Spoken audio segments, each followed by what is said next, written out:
everyone. I note that a quorum is present. The committee is meeting today on a hearing to hear testimony on inequities exposed, how COVID-19 widened racial inequities in education, health, and the workforce. This is an entirely remote hearing pursuant to House Resolution 965 and the regulations thereto.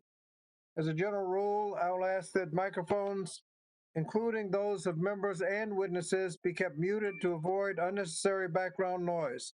Members are responsible for unmuting themselves when they are recognized to speak or when they wish to seek recognition. And somebody is not muted right now. Can you check to see if you're muted?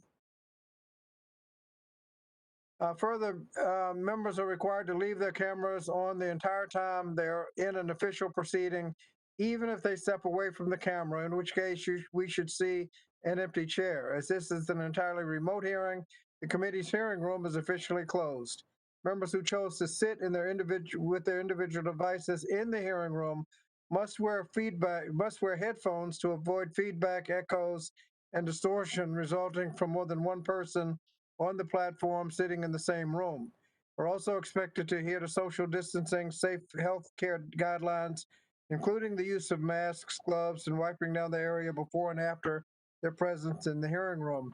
And I'd also note that when you ask questions, if you're in the hearing room, if the witness is also in the hearing room, it would help if you mute while the answer is taking place, because the answer is picked up by your mic and then that echoes back in, and there's usually distortion. While the roll call is not necessary to establish a quorum in official proceeding conducted remotely, whenever there is an official proceeding with remote participation, the clerk will call the roll to help make clear who is present at the start of the proceeding. And so I'll ask the clerk to call the roll. Chairman Scott. Present. Mrs. Davis. Present. Mr. Grijalva. Present. Mr. Courtney. Present. Ms. Fudge. Present. Mr. Sablon. Ms. Wilson. Present. Ms. Bonamici. Present. Mr. Takano. Ms. Adams. Present. Mr. DeSaulnier. Mr. Norcross. Present. Ms. Jayapal. Present. Mr. Morelli.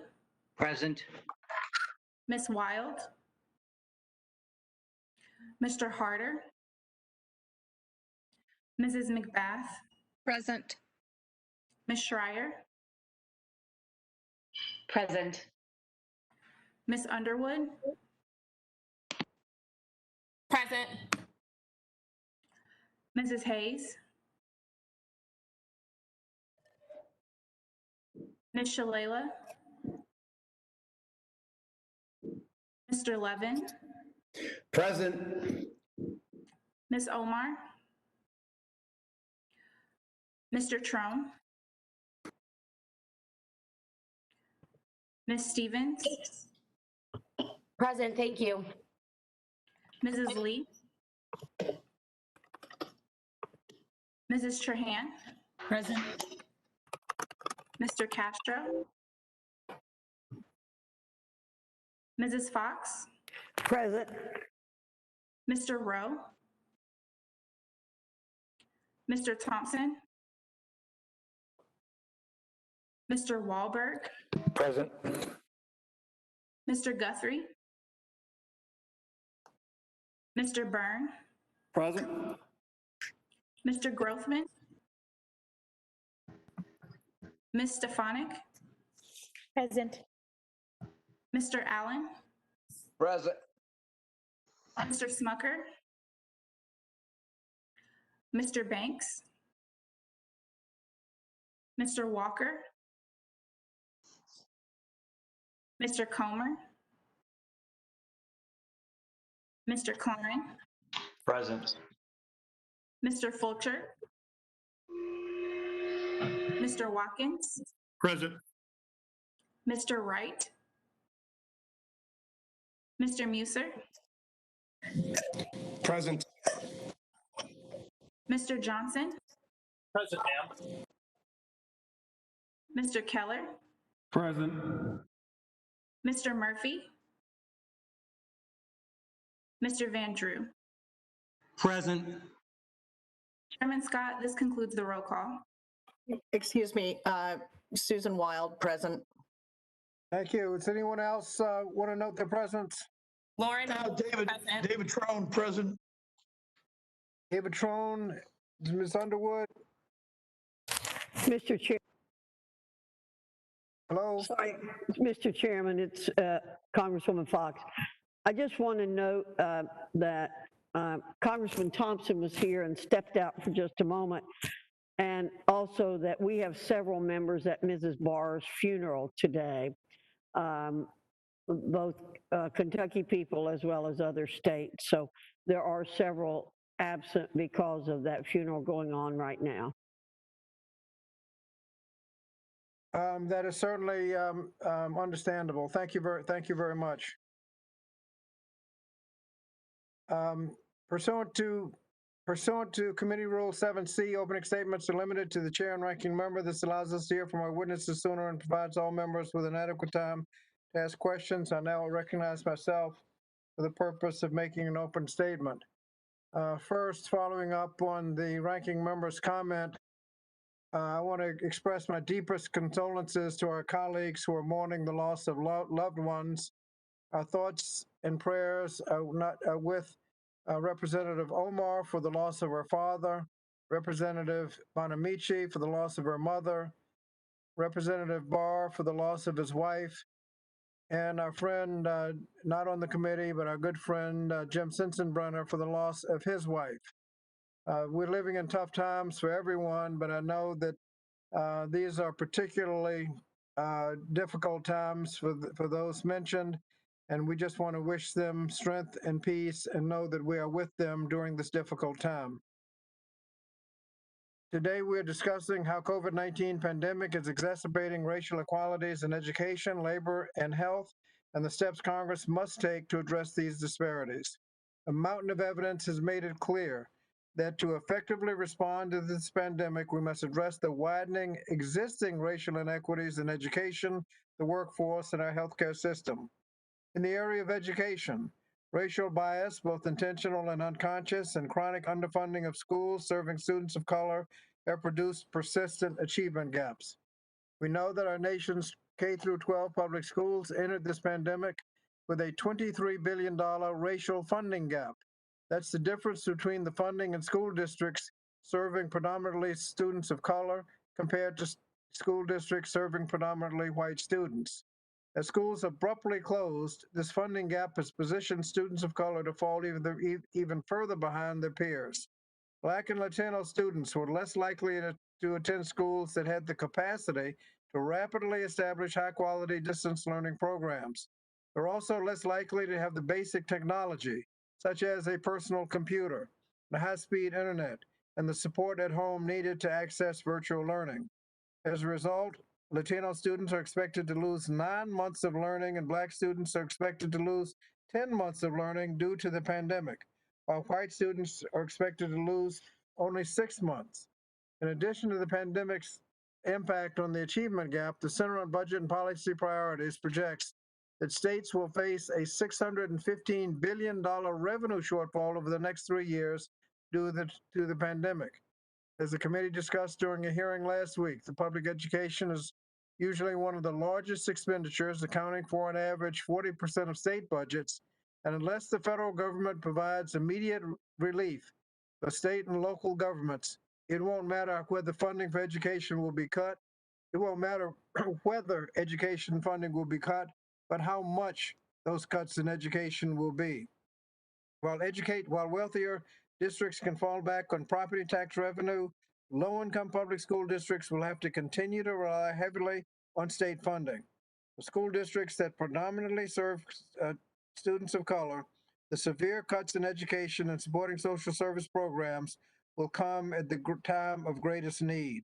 The consequences of these shortfalls are already evident. Nearly 750,000 public school employees have already lost their jobs since March. In Colorado, the state legislature just passed a budget that cuts $1 billion from its schools next year. In the area of the workforce, outlook for workers of color is similarly concerning. Black and Latino workers who face significantly higher rates of unemployment and lower wages long before the pandemic have borne a disproportionate share of the layoffs. Although the rate of unemployment for white and Latino workers has lowered, rates for black workers has actually increased in recent weeks. Among those who remained employed, workers of color are more likely to be employed in occupations such as meatpacking, grocery, healthcare, and transportation with the highest risk of infection. Fewer than 20% of Black and Latino workers can work from home, compared to nearly 30% of white workers. More than 4 in 10 Black workers lack employment-provided sick days. Because of these disparities, workers of color have been disproportionately affected by the Department of Labor's refusal to issue enforceable workplace safety standards to protect workers from COVID-19. In addition to working in sectors with the highest risk of COVID-19 infections, Black and Latino workers disproportionately work in low-wage jobs. Regrettably, Congress has not raised the federal minimum wage in more than a decade, the longest period of time in its history. Worse still, weak labor laws and hostile courts have eroded labor union memberships and workers' collective bargaining rights, which have left the very essential workers vulnerable to poverty, unsafe workplaces, and a deadly virus.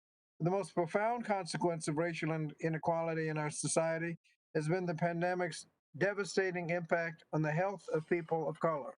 Nationwide, African Americans have been dying from COVID-19 infections at about 2.5 times the rate of white Americans.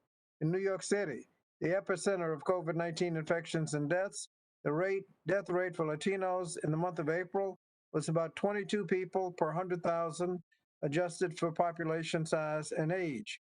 American Indian and Native communities are suffering disproportionately from COVID-19 infections. In late May, the Navajo Nation surpassed New York and New Jersey with the most infections per capita. This follows a pattern of past diseases where Native American communities bore the brunt of disease outbreaks due to the chronic, long-term underfunding of health care across Indian country. As with these challenges in education and workforce issues, the health disparities are rooted in structural inequality. People of color entered the pandemic with health conditions often caused by structural problems, including healthcare discrimination, housing instability, food insecurity, and limited access to transportation. Years of statewide budget cuts in public health have led to limited funding of rural and community hospitals in communities of color, leaving families with few options to receive quality care. Unfortunately, instead of increasing access to health care coverage, the Trump administration has been actively working to take it away in the midst of the public health emergency. The Texas lawsuit threatens the entirety of the Affordable Care Act and all of the law's coverage gains and consumer protections. These cynical efforts disproportionately impact people of color. If these efforts to strike down the law are successful, estimates show that the uninsured rate among the African American community would nearly double from 11% to 20%. And the share of uninsured Hispanic individuals would grow from 21% to 31%. But we're not here to talk about the problem or what they call celebrate the problem. We're here to discuss solutions. The HEROES Act, which the House passed last month, would take important steps towards addressing racial inequalities that have been exposed and exacerbated through the pandemic. With respect to education, the legislation dedicates nearly $1 trillion in relief for states and localities to help avert painful cuts to public schools.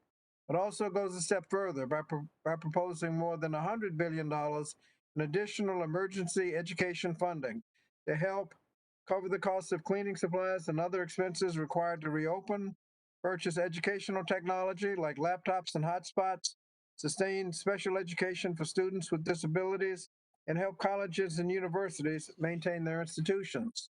To support workers, the HEROES Act directs OSHA to rapidly issue an emergency temporary standard that would require employees to implement protections for workers who are at highest risk for contracting COVID-19.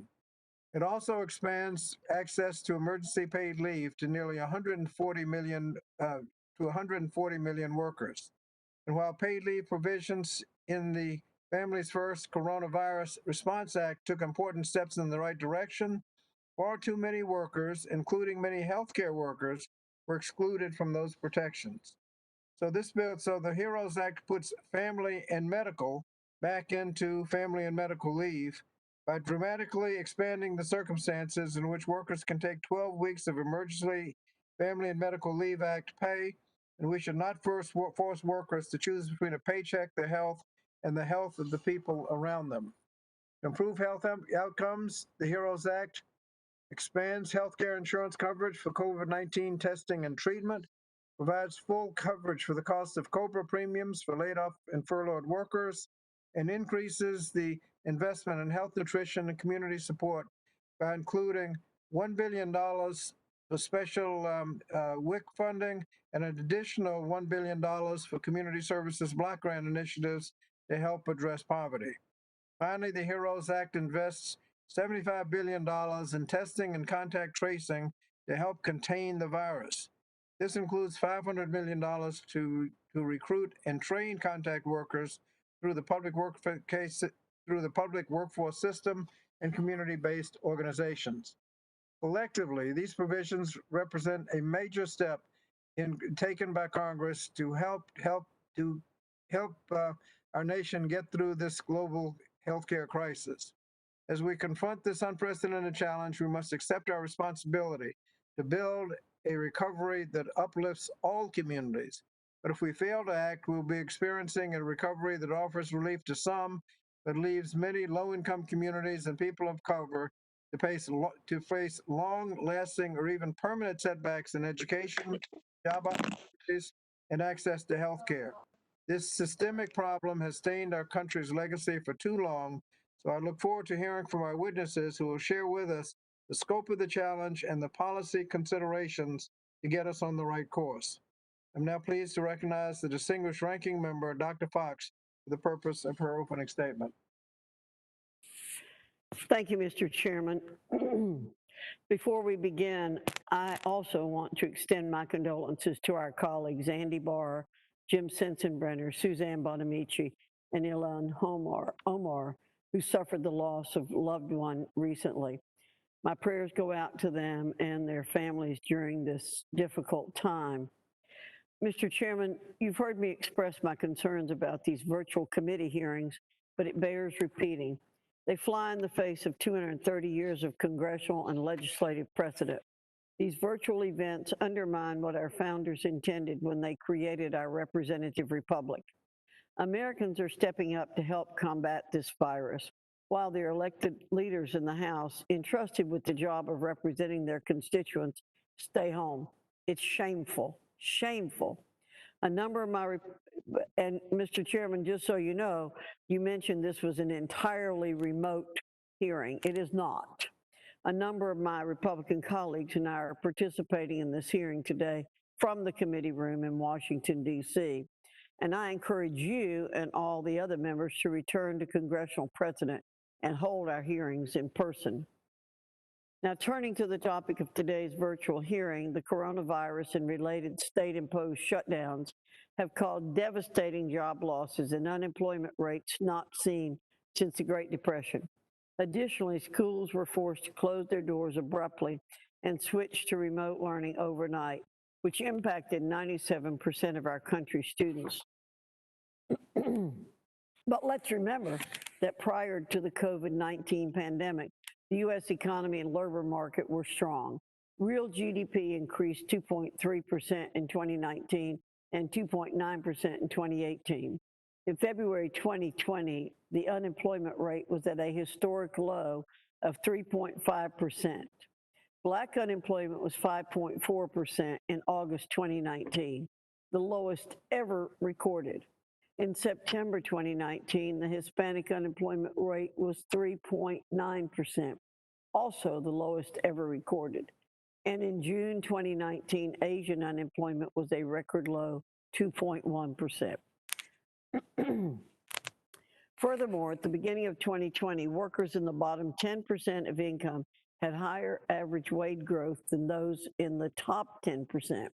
By January 2020, low-income earners saw a 15% increase in pay since the president took office. However, we know that Americans, including minority communities, have felt the negative effects of these unprecedented times. The Centers for Disease Control and Prevention, CDC, estimates that Blacks and Hispanics account for nearly 40% of COVID-19 deaths in the U.S. Minority communities have also been impacted economically by pandemic-related shutdowns, with the rate of Black-owned businesses falling 41%, Hispanic-owned businesses falling 32%, and Asian-owned businesses falling 26%. We know the pro-growth policies enacted by congressional Republicans and the Trump administration benefited workers, employers, and families before the onset of the COVID-19 pandemic. Reopening the economy responsibly and ensuring public health are not mutually exclusive. We can and we must open America again while taking into consideration the recommendations from our public health officials. Look at the May jobs report for proof. Last month, 2.5 million jobs were added to the economy, a significant indicator that reopening the economy safely is the best way to help all Americans get back on their feet. Also, just last week, the Wall Street Journal reported that, quote, new layoffs are being offset by employers hiring or recalling workers as states have allowed more businesses to reopen in recent weeks. The White House and CDC have issued guidelines for opening up America again. These detailed guidelines, which include 3 phases based on professional guidance from public health officials, are intended to help state and local leaders make timely decisions about reopening the economy and getting people back to work while protecting lives. And in fact, every state has started implementing phased reopening plans, allowing non-essential businesses to reopen and operate safely, allowing employees to return to work, and allowing Americans to begin resuming daily activities. As I previously mentioned, the pre-pandemic economy, ushered in under the Republican-led Congress and the Trump administration, benefited workers, employers, and families alike. Employment was at record lows, including minority unemployment. Low-income earners saw a 15% increase in pay, and 7 million jobs were available and ready to be filled. If we hope to achieve pre-pandemic economic conditions that enabled Americans to flourish and reach their greatest potential, we must continue forging a forward-looking path to help minority communities to recover and prosper as they were prior to the pandemic. The nation's economic recovery and path to prosperity for all Americans is contingent upon reopening our nation's schools and businesses safely and responsibly. Mandating further top-down federal laws and policies as proposed by House Democrats will only compound the challenges that all Americans currently face as we continue to combat COVID-19. I want to thank the witnesses for participating in this hearing, but I hope in the future we can have all our witnesses testifying here with us in Washington as we work in person on behalf of hardworking Americans. I yield back, Mr. Chairman. Thank you, and I look forward to that day myself. To all other members who wish to insert written statements into the record may do so by submitting them to the committee clerk electronically in Microsoft Word format by 5 o'clock Sunday, July 5th, 2020. I'll now briefly introduce our witnesses. Dr. Kamara Jones is the adjunct professor of the Rowland School of Public Health at Emory University, a senior fellow and adjunct associate professor at Morehouse School of Medicine and past president of the American Public Health Association. Valerie Wilson is the director of program on race, ethnicity, and economy at the Economic Policy Institute, and I'm pleased to note she's an alumni of Hampton University in my district. Mr. Ovik S.A. Roy is president of the Foundation for Research on Equal Opportunity, And Mr. John King is the President and CEO of the Education Trust and former Secretary of the United States Department of Education. Instructions to our witnesses. We appreciate the witnesses for participating today and look forward to your testimony. Let me remind the witnesses that we have seen your testimony and it will appear in full in the hearing record. Pursuant to Committee Rule 7D and committee practice, each of you is asked to limit your oral presentation to a 5-minute summary of your written statement. Let me remind the witnesses that you're aware that it's illegal to knowingly and willfully falsify any statement to Congress, so we'll look forward to your testimony. During your testimony, staff will be keeping track of time and will use a chime to signal when 1 minute is left, a brief chime when 1 minute is left, and when time is up entirely, a more obnoxious chime will occur at that time. This sound, please be attentive to time, and when your time is over, please wrap up your testimony and remute your microphone. If anyone is experiencing technical difficulties during your testimony or later in the hearing, you should stay connected on the platform and make sure you are muted with your mute button highlighted in red, and use your phone to immediately contact the committee's IT director, whose number has been provided. We'll let all witnesses make their presentations before we move to member questions. When answering questions, please remember to unmute your microphone and then remute when you are finished. We'll first recognize Dr. Jones for 5 minutes. Thank you, Chairman Scott and Ranking Member Fox, for inviting my testimony this afternoon. And as you outlined, COVID-19 has had a tremendously disproportionate impact on the health and well-being of communities of color. For example, even right now, if you compare the death rates from COVID-19 by racial ethnic groups, Black folks are dying at 62 per 100,000, American Indians and Alaska Natives 36 per 100,000, Latinx people 28 per 100,000, Asian folks from 26 per 100,000, and white folks 26 per 100,000. And these ratios, especially for Black Americans, the proportion, the 2.3 times that Black Americans are dying compared to white and Asian Americans, has never dipped below 2 for the entire course of the pandemic. And why is this? It's because communities of color are more likely to be infected with the virus, and then once infected, they're more likely to die. They're more likely to be infected because they're more exposed and less protected.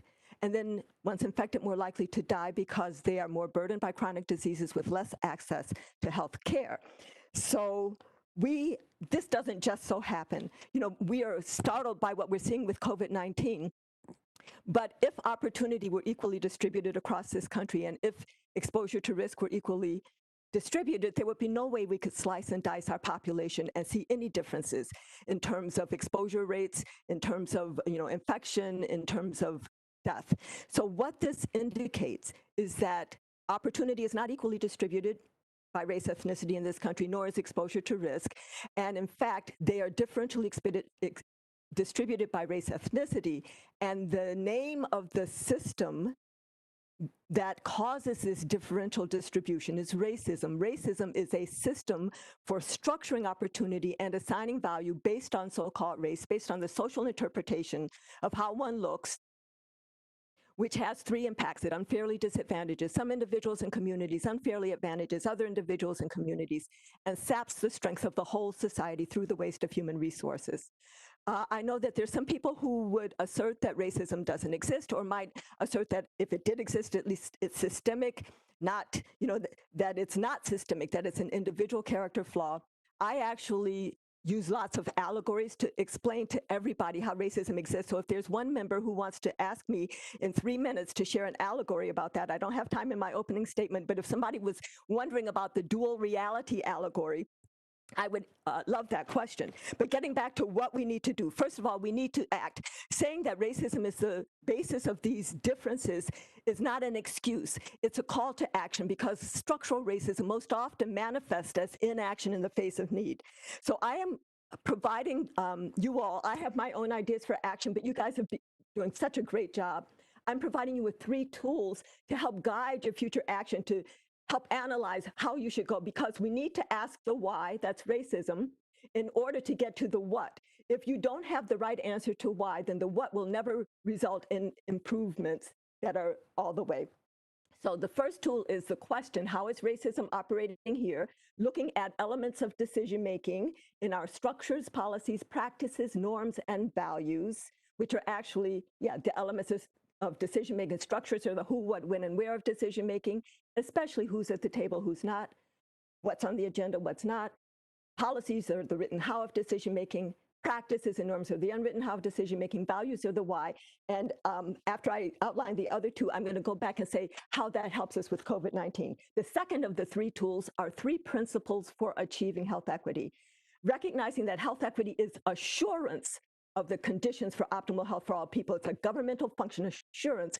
3 principles for achieving health equity include valuing all individuals and populations equally, recognizing and rectifying historical injustices, and providing resources not equally but according to need. And application of those principles can guide our further actions. The third tool is something that many of you may not even have heard of, although you're the most erudite and wow, connected folks in the country. And that is the International Convention on the Elimination of All Forms of Racial Discrimination, which is an international anti-racism treaty that was adopted by the UN General Assembly in 1965, signed by the United States in 1966, ratified by the US Senate in 1994, so it took 28 years, but under which we have present-day obligations. One of our obligations is to submit a report about every 6 years to a UN committee, which we do. The last report was submitted in 2013. The committee reviews that report, all other kinds of reports, and then sends back its concluding observations. And the most recent concluding observations, I hope that was the short one. I never heard the short one. You have 1 minute remaining. Okay, I didn't know if that was the short one or the long one. That was pretty, that was pretty obnoxious. Anyway. I'm sorry. So I'll just point out that we have, that the concluding observations provided to us in 2014 highlighted concerns and recommendations around racial profiling, around the disproportionate incarceration of people of color, around health disparities, the achievement gap in education, residential segregation, all of these things. So how is racism operating here with regard to COVID-19?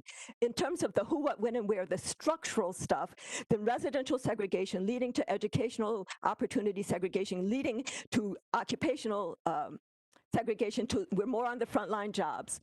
And less, and in terms of the policies, we're less protected in terms of PPE, in terms of paid sick leave, in terms of family and medical leave, all of the things that you're addressing. In terms of practices, the locations of testing sites and the early policies requiring doctor's orders and the like. In terms of norms, racism denial in this country, which then puts the onus of these disproportionate impacts on people's behaviors or whatever, not recognizing that living in chronically disinvested communities, poisoned, no access to fresh fruits and vegetables is related. And then finally, values as reflected in crisis standards of care. Thank you very much for your attention. Thank you very much, Ms. Jones. Dr. Wilson.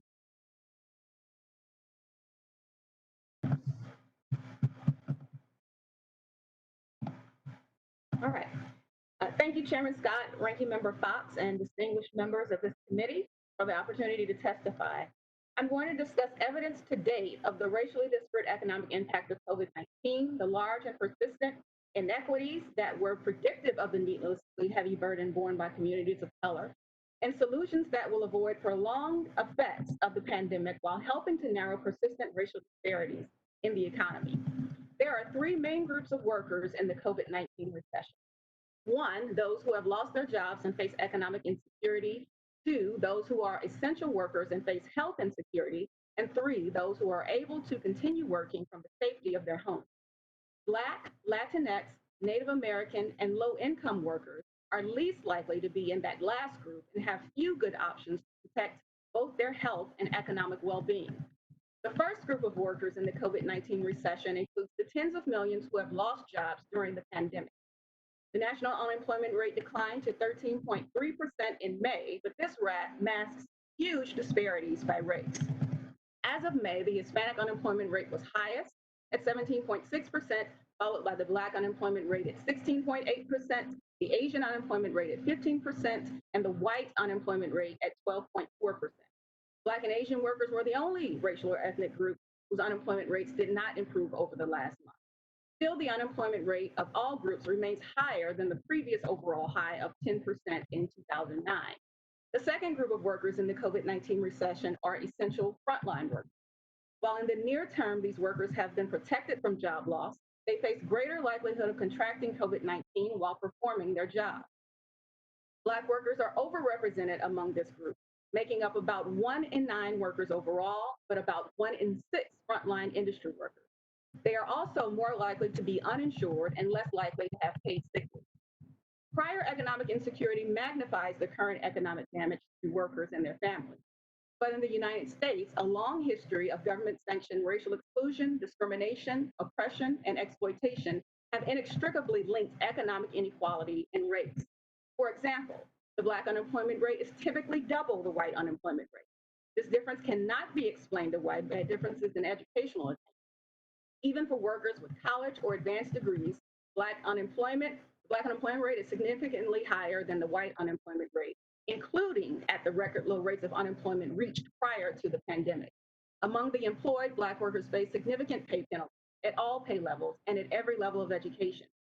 Research has shown that these pay gaps have grown over the last several decades and have grown most among college-educated workers. Significant racial gaps in employment opportunities and wage levels translate into lower incomes, less savings, and higher poverty rates among Black and other people of color relative to white households. These disparities have changed little over the last 50 years, making job losses during the pandemic especially devastating.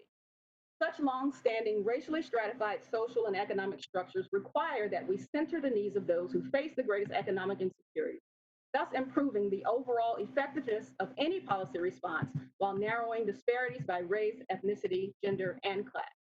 Many of the policies needed to address the immediate needs raised by the pandemic are included in the HEROES Act and other legislation that has been introduced since. I will mention a few as I conclude. First, a robust economic recovery is directly tied to our ability to secure the health and safety of communities and workplaces across the country. OSHA must exercise its authority to protect workers by issuing an enforceable emergency temporary standard that addresses the specific workplace health and safety risks associated with COVID-19. And workers who voice their concerns must be free of employer retaliation. Second, we must develop a national system of testing and contact tracing with targeted efforts in underserved communities to provide employment, adequate access to testing, and other services necessary for healthy communities. Third, since the loss of employment also means loss of health insurance, federally funded comprehensive health insurance with full coverage for COVID-19 testing and treatment, as well as paid sick leave and paid family leave, are essential to improving economic and health security. Fourth, continuing crucial unemployment insurance provisions will help avoid far more serious and persistent damage to the economy. The expiration of expanded UI and other critical support provisions should be tied to automatic triggers that are measurable and reliable indicators of labor market recovery across all communities, as opposed to arbitrary expiration dates. This and more will be needed to rebuild a better than normal economy with more widely shared prosperity. Thank you for your attention, and I will be happy to answer any questions. Thank you very much. Mr. Roy.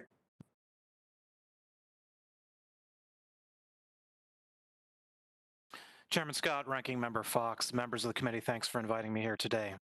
The Foundation for Research on Equal Opportunity, or FREOP for short, is a nonpartisan think tank that focuses exclusively on ideas that can improve the lives of Americans on the bottom half of the economic ladder. I welcome the opportunity to discuss our work on how COVID-19 economic lockdowns have widened racial inequities in education, health, and the workforce. My written statement contains a more detailed discussion of our findings. In my oral remarks, I'll focus on 3 topics. First, I'll discuss how economic lockdowns imposed by states and localities have disproportionately harmed minority employment and minority-owned businesses. Second, I'll touch on how school closures disproportionately harm minority students and their parents. Third, I'll discuss COVID-19 mortality by race and ethnicity and how states' failure to protect nursing homes has harmed vulnerable seniors of all races. In late 2019, Black unemployment reached its lowest rate in history, 5.4%. Today, the Black unemployment rate is 16.8%. Hispanic unemployment rate reached 3.9% in late 2019. Today, it's 17.6%. In my written testimony, I detail how disparities between white and non-white unemployment rates also reached their lowest levels in history prior to the pandemic. But the economic lockdowns have brought those disparities back to levels seen a decade ago. Compared to whites and Asians, Blacks and Latinos are less likely to work in white-collar occupations where working from home is feasible. Instead, they are seeing their jobs and hours slashed. Hourly wage work is down 50% on average, and even more in places with the most stringent lockdowns. But Black-owned businesses have also been hit far harder than white-owned businesses. As Ms. Fox noted, it's estimated that Black-owned businesses have experienced losses of 41% between February and April, versus 32% for Hispanic-owned businesses and 17% for white-owned companies. Put simply, racial and ethnic disparities are worse when the economy is worse, and especially during the government-mandated shutdowns of the economy that we're experiencing today. As you noted, Mr. Chairman, this spring's school closures disproportionately harmed children from lower-income families. That's because wealthy families are far better equipped than low-income ones to provide their kids with opportunities to learn outside of school. Poor children are also less likely to be able to take advantage of virtual learning because they often lack high-speed internet access. Nearly 30 million low-income children receive free or reduced-price lunch through the National School Lunch Program. School closures also affect parents, especially single parents, who are unable to work if work means leaving their children at home unattended. The good news is that it is possible to safely reopen schools, as a forthcoming paper from Free App will show. Other countries have done it while protecting public health because children are at extremely low risk of death or severe illness from COVID-19. One rising concern is how COVID-19 is affecting different racial and ethnic populations overall. The latest data from CDC indicates that Blacks represent a greater share of COVID deaths than they do of the general population, even when adjusted for the fact that COVID is more prevalent in cities where minorities live disproportionately. Mortality rates are also higher in Native American communities, especially in Arizona and New Mexico.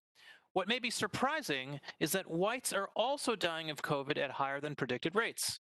On the other hand, Hispanics and Asians represent a lower share of COVID deaths than would be implied by their geographically adjusted share of the U.S. population.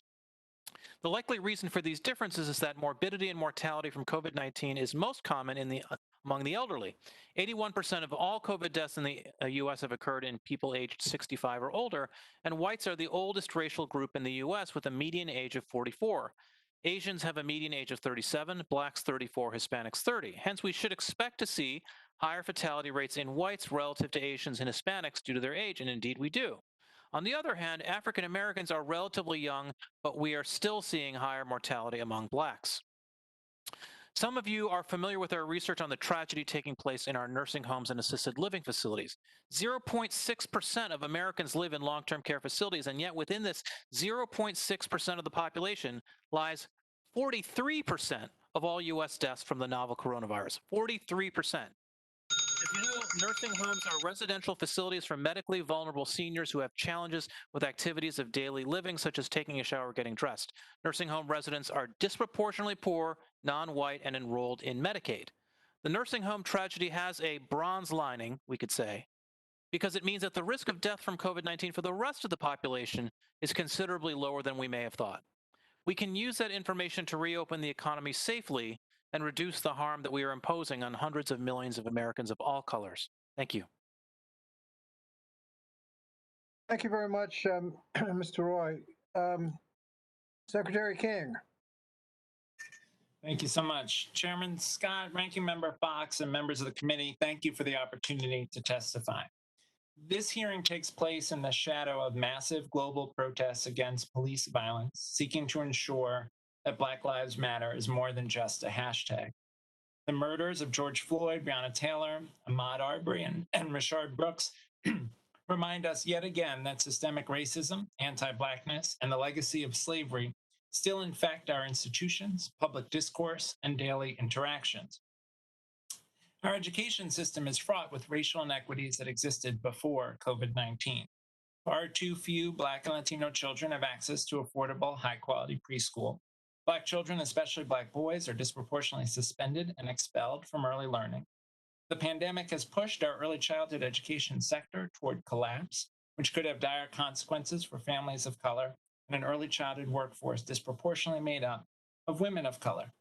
Over 65 years after Brown versus Board of Education, district lines and school assignment policies still segregate K-12 students by race and class. Districts with the most Black, Latino, and Native American students spend almost $2,000 less per student per year than districts with mostly white students. Students of color are less likely to be assigned to the strongest teachers, less likely to have access to school counselors, less likely to be enrolled in advanced coursework, and more likely to be subjected to exclusionary discipline. These opportunity gaps, in turn, generate gaps in learning, high school graduation, and college matriculation. The higher ed sector still doesn't reflect America's diversity. Not one state's public colleges enroll or graduate a representative share of Black and Latino students relative to the state population. Meanwhile, the burden of student debt falls disproportionately on Black students, who are more likely than their white peers to have to borrow and also more likely to default. COVID-19 has exacerbated these educational disparities. During the necessary school closures, Black, Latino, and Native American students disproportionately had less access to devices and home internet service, teachers with less support to execute online learning, parents unable to telework and assist with schoolwork, and more socio-emotional stressors. In response, we urge Congress to take the following actions. First, Congress must act boldly to support and strengthen P-12 education. To address devastating budget shortfalls, over 70 stakeholders have called on Congress to allocate at least $500 billion for state and local governments, including at least $175 billion for K-12 education and $50 billion for higher ed. This federal stabilization funding must include a strong maintenance of effort provision and add a maintenance of equity provision so states and districts can ensure that the most vulnerable students retain critical supports. Congress must allocate dedicated funding for broadband expansion to support distance learning, for extended learning time to tackle significant learning loss from the pandemic, and resources to address students and educators' nutritional, social, emotional, and mental health needs.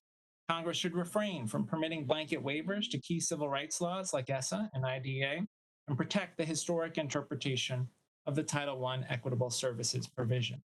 Additionally, the federal government must promote diverse schools, require data to be disaggregated by race, and uphold student civil rights. Second, Congress must enact equitable reforms to higher education. Congress should extend the student loan relief provisions included in the CARES Act into next year and offer equitable, targeted debt forgiveness in recognition that the recession will make repaying student debt impossible for millions of borrowers. To counter widespread losses of financial assistance and employment, Congress should double the Pell Grant and simplify the FAFSA process.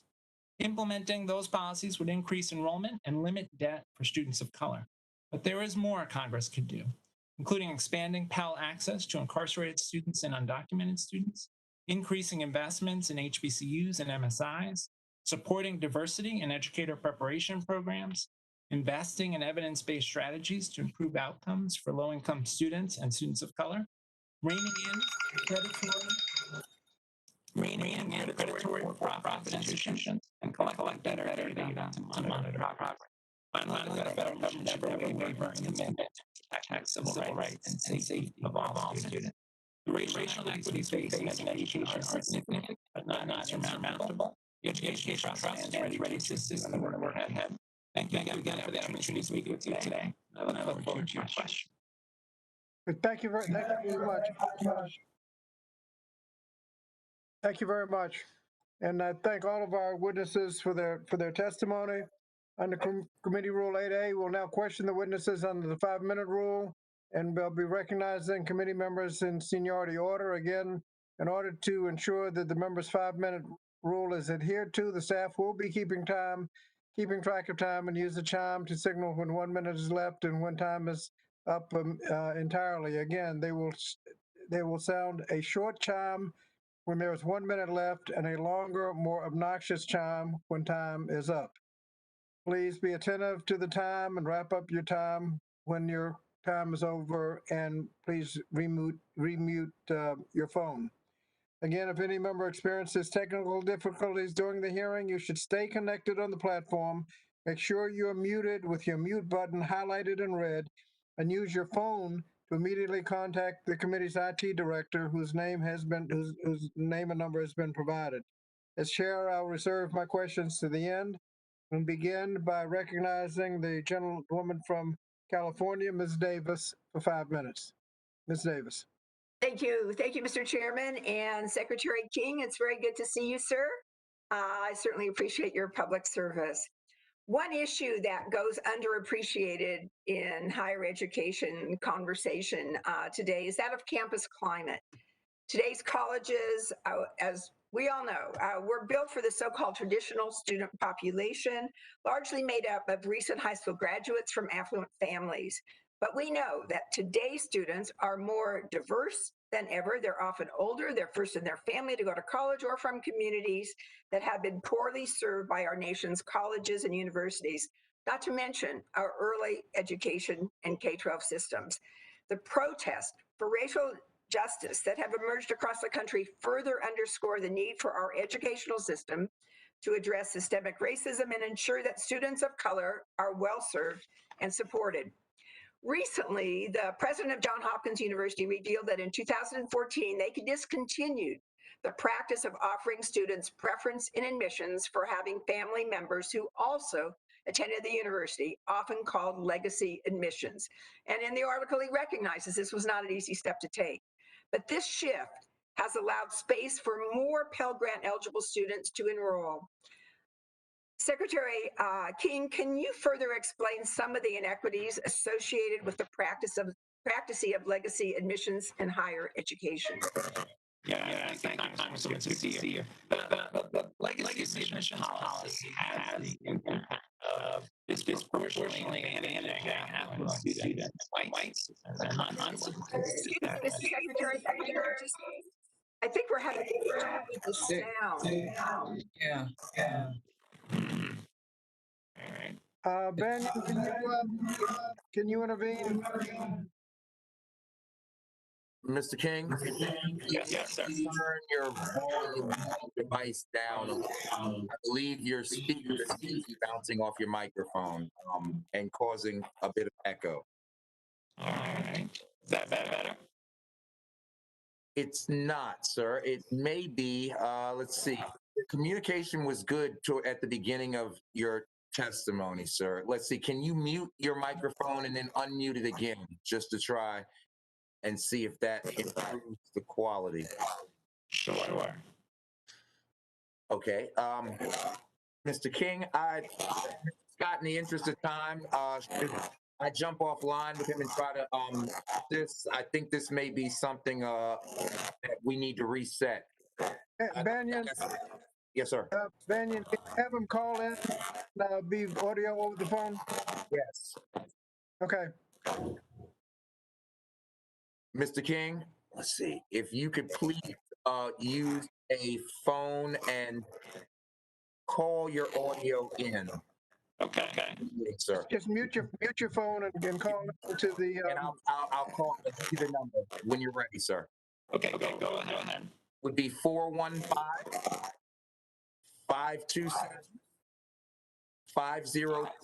sir. 5025. 5035, sir. 335. Yes, sir.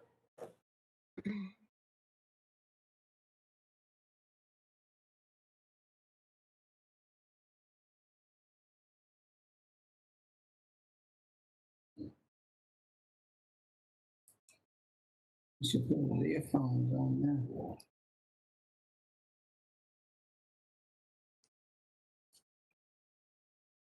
And let me know if you need the access code, Mr. King. Ooh. Mr. King, the access is 199-697-9932. And please follow any prompts in the affirmative.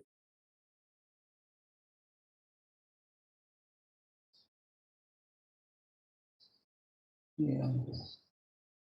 I think I can confirm you, Mr. King. Can you speak again, please? I'm sorry. I think you're on mute, and go ahead, Mr. King. All right, can you hear me now? I can. So it will now you will use your phone's mute capacity in order to mute your audio, sir. But it sounds very good. Thank you for your time and consideration, Mr. King. All right, sorry about that.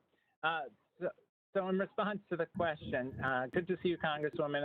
On the issue of legacy admissions, what we know is that the legacy advantage can translate into as much as a 45% increase in the likelihood of a student being admitted compared to a similarly situated student who doesn't have the benefit of the legacy preference. The consequence for our selective admission universities is that low-income students and students of color are at an enduring disadvantage and are dramatically underrepresented on those campuses and in those institutions. So it makes sense if universities are true to their commitment to a diverse student body to eliminate legacy preferences.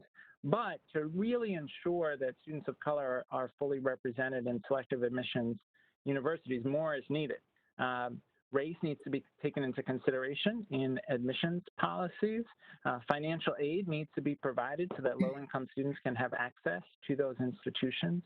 More work needs to be done to recruit diverse faculty to create a positive climate for students, and specific efforts need to be made to recruit students from high schools that serve large numbers of students of color. But certainly eliminating legacy admissions would be an important strong step to improving diversity on our nation's campuses. Thank you, Mr. Secretary. I appreciate that, because I think we all have to ask the question about the federal role in that as well, and it may be encouraging, and we also know that early admission plays a bit of a role as well. Would you agree with that? Yes, I mean, for many institutions, the early admissions process, again, advantages those students who have the most resources. If you think about access to school counselors, for example, we have some states where there are 500, 600 students per counselor. And so counselors aren't able to support students. Students aren't able to take advantage of some of those early admission processes. Mm-hmm. Yeah. Well, thank you again. How can our institutions of higher education lead the way in dismantling systemic racism and addressing the harm done to communities of color, even in the COVID world, where students are going to be off campus? What new approaches do we have to think about? And I believe I have 1 minute left. Sure. Well, one immediate step is that campuses need to make sure that students can access higher education through distance learning. We know that low-income students and disproportionately students of color were at risk of not having the devices and internet access they needed. There was a congressional effort that Congresswoman Eshoo put forward to try to dedicate resources for higher ed to provide internet access. I think that's critical, so we make sure that students can take advantage of higher ed this fall, which will certainly be distance on some campuses, hybrid on others. Mm-hmm. Right. Thank you very much, sir. Good to have you with us. Thank you. Dr. Fox, you wish to be recognized at this point? Yes, sir, I do. Fox, you recognized for 5 minutes. Thank you, Mr. Chairman. Mr. Roy, prior to COVID-19 pandemic, our country had record low unemployment across the board, including for Black, Hispanic, and Asian workers. What significant policies and economic conditions resulted in the historically low rates which existed before the pandemic? And as Congress considers additional policy prescriptions for addressing the pandemic, how are the negative economic effects of the pandemic different from previous economic downturns, such as the 2008 financial crisis? Well, I'll start, ma'am, with the second question and then go back to the first. So on the second question, we can hope that if and when states and localities reopen their economies, there will be a relatively rapid rebound of businesses that did not run out of cash during the pandemic. The average small business has about 30 to 28 days of cash on hand if business shuts down. So for those businesses, who knows how many of them will rebound. But the ones that rebound, we should see unemployment recover relatively rapidly. And we saw that with SARS-CoV-1 in Asia. So that's my hope on that front, that compared to the recession in 2008, where there were underlying problems with the economy, particularly the inflation in housing prices. Here, we see something that hopefully can be relatively quickly solved if reopening takes place. In terms of your first question, I'm sorry, now I've lost remind me what the first question just briefly was. Yeah, what are the policies? The drivers of the low employment, right? So there were several things that, from a policy standpoint, led to record low unemployment prior to the pandemic. So that was something that was going on since the Great Recession from 2008. But the biggest drivers in the last several years have clearly been the Tax Cut and Jobs Act of 2017 and regulatory changes which have allowed manufacturing jobs and other industries to hire and expand in ways that have allowed employment to rise. And again, when employment rises, who benefits? Particularly, it's lower income workers, hourly wage workers that are disproportionately non-white. Great. I don't think there were any of those proposals in the HEROES Act. Mr. Roy, as you've stated in your written testimony and in your research, a long-term shutdown is untenable. We have no choice but to reopen responsibly, even though a vaccine for COVID-19 has not been developed and research on treatment continues. Could you elaborate on the impact of the state and local shutdowns, whether it's possible to combat the pandemic and safely reopen at the same time, and what effects this approach will have on communities around the country? The most important thing to understand about COVID-19 is the disproportionate impact it has, not so much on race, though that's important too, but on age. The fact is that 81% of all deaths due to COVID-19 are happening in people over the age of 65. And as I mentioned in my testimony, 43% of all deaths are happening in the 0.6% of the population that lives in nursing homes. On the flip side, COVID-19, from a mortality and severe illness standpoint, is not really affecting younger people. Yes, there are isolated cases, but in general, the probability of dying of influenza is much greater in young children than it is of COVID-19. So that gives us an opportunity to reopen schools. Obviously, we have to take care to make sure that vulnerable teachers and other school staff are protected, and that children who live with vulnerable grandparents, say, or other at-risk members of their household, that they're protected and they have the resources to learn outside of school. But we can reopen schools. Other countries are doing it, and that's an important thing for this committee to consider. Thank you. You've already mentioned this, so I want to build on that point that you just made. Could you explain further the impact, the actions of these governors who forced nursing homes to accept COVID-19 patients who'd been discharged from the hospital? Would you talk a little bit about the death rates and which states have experienced the highest rates of nursing home deaths? And Mr. Chairman, for your information, Mr. Thompson is back in the room. So in my written testimony, I have detailed state-based data on both the share of overall COVID-19 deaths that are taking place in nursing home by state, and also the percentage of nursing home and long-term care facility residents in that state that have died of COVID-19. The worst state by far on that second metric is New Jersey. New Jersey is one of the states. 11% of all residents of long-term care facilities in New Jersey have died of COVID-19. 11%. And that's in part because New Jersey is one of the states, like New York, like Michigan, and several others, that forced nursing homes to accept people with active COVID-19 infections who are being discharged from hospitals. And that contributed significantly to the spread of COVID-19 in our long-term care facilities. And that's the same state where the state health director, I believe, took her own mother out of the long-term care facility before she enforced the rule to allow those people to come back in. That is one of the most shameful things that has happened in this country, in my opinion. Thank you, Dr. Roy. Does the ranking member yield back? I yield back. Thank you.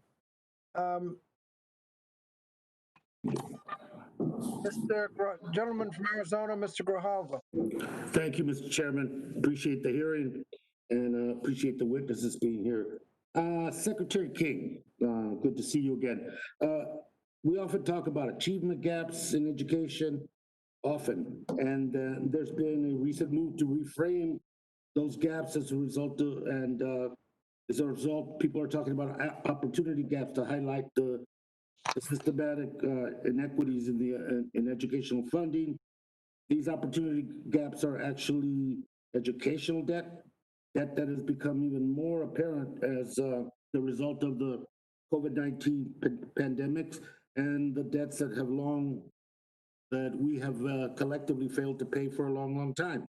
Mr. King, what will happen if Congress doesn't act with a level of urgency to pay back some of those debts to our communities of color in the education arena, and as pressure to reopen schools, K-12 in particular, intensifies, the consequences of that cost that'll be attended to local communities as well as they prepare to respond to orders from states to open up those schools immediately.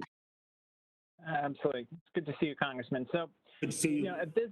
At this moment, what we know is that school districts are getting 90% or more of their funding from state and local dollars.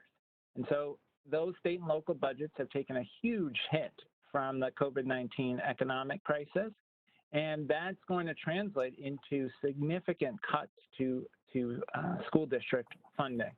Some school districts are preparing around the country for 25% cuts in state aid. And that will have a devastating impact. The NEA and others have estimated that could mean approaching 2 million jobs lost in the education sector, layoffs of teachers. That will also mean the elimination of programs, particularly programs that serve the most vulnerable students.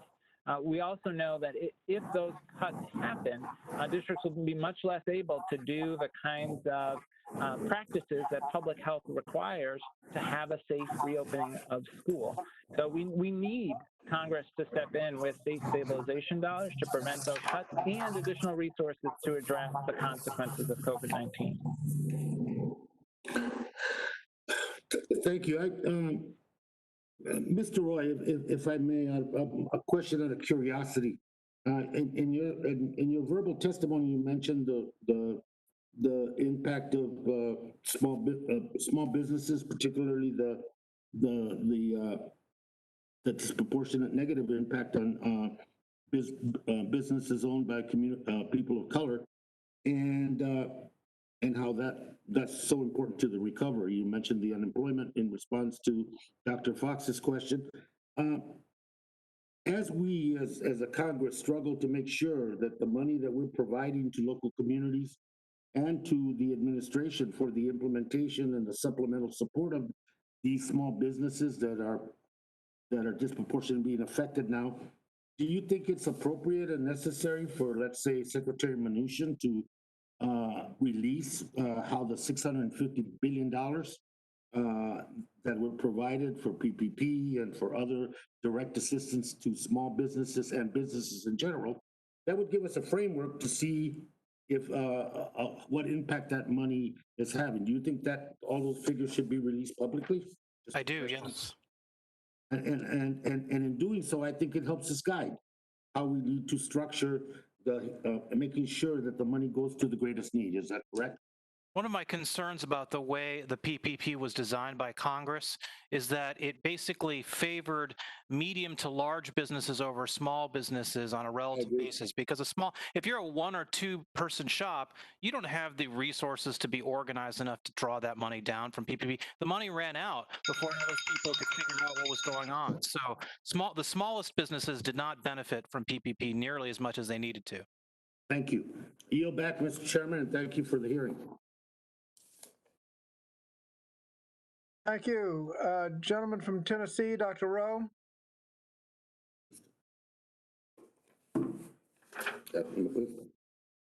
Dr. Rowe?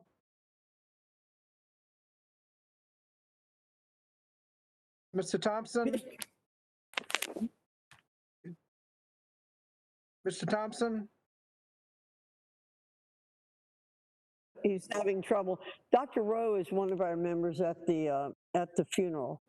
Okay. Mr. Thompson, I believe, is ready. Mr. Thompson, recognized for 5 minutes. Oh, sorry, Mr. Chairman, he's having a problem. Would you go to Mr. Wahlberg and then come back to Mr. Thompson? No problem. Gentleman from Michigan, Mr. Wahlberg. Thank you, Mr. Chairman. Can you hear me? I can hear you. That's great. I appreciate this. And I noticed that Representative Bonamici is in the room, as it were, right now. So certainly express our condolences to her at the loss of her mother. Going back to a little of the statements that began about the HEROES Act,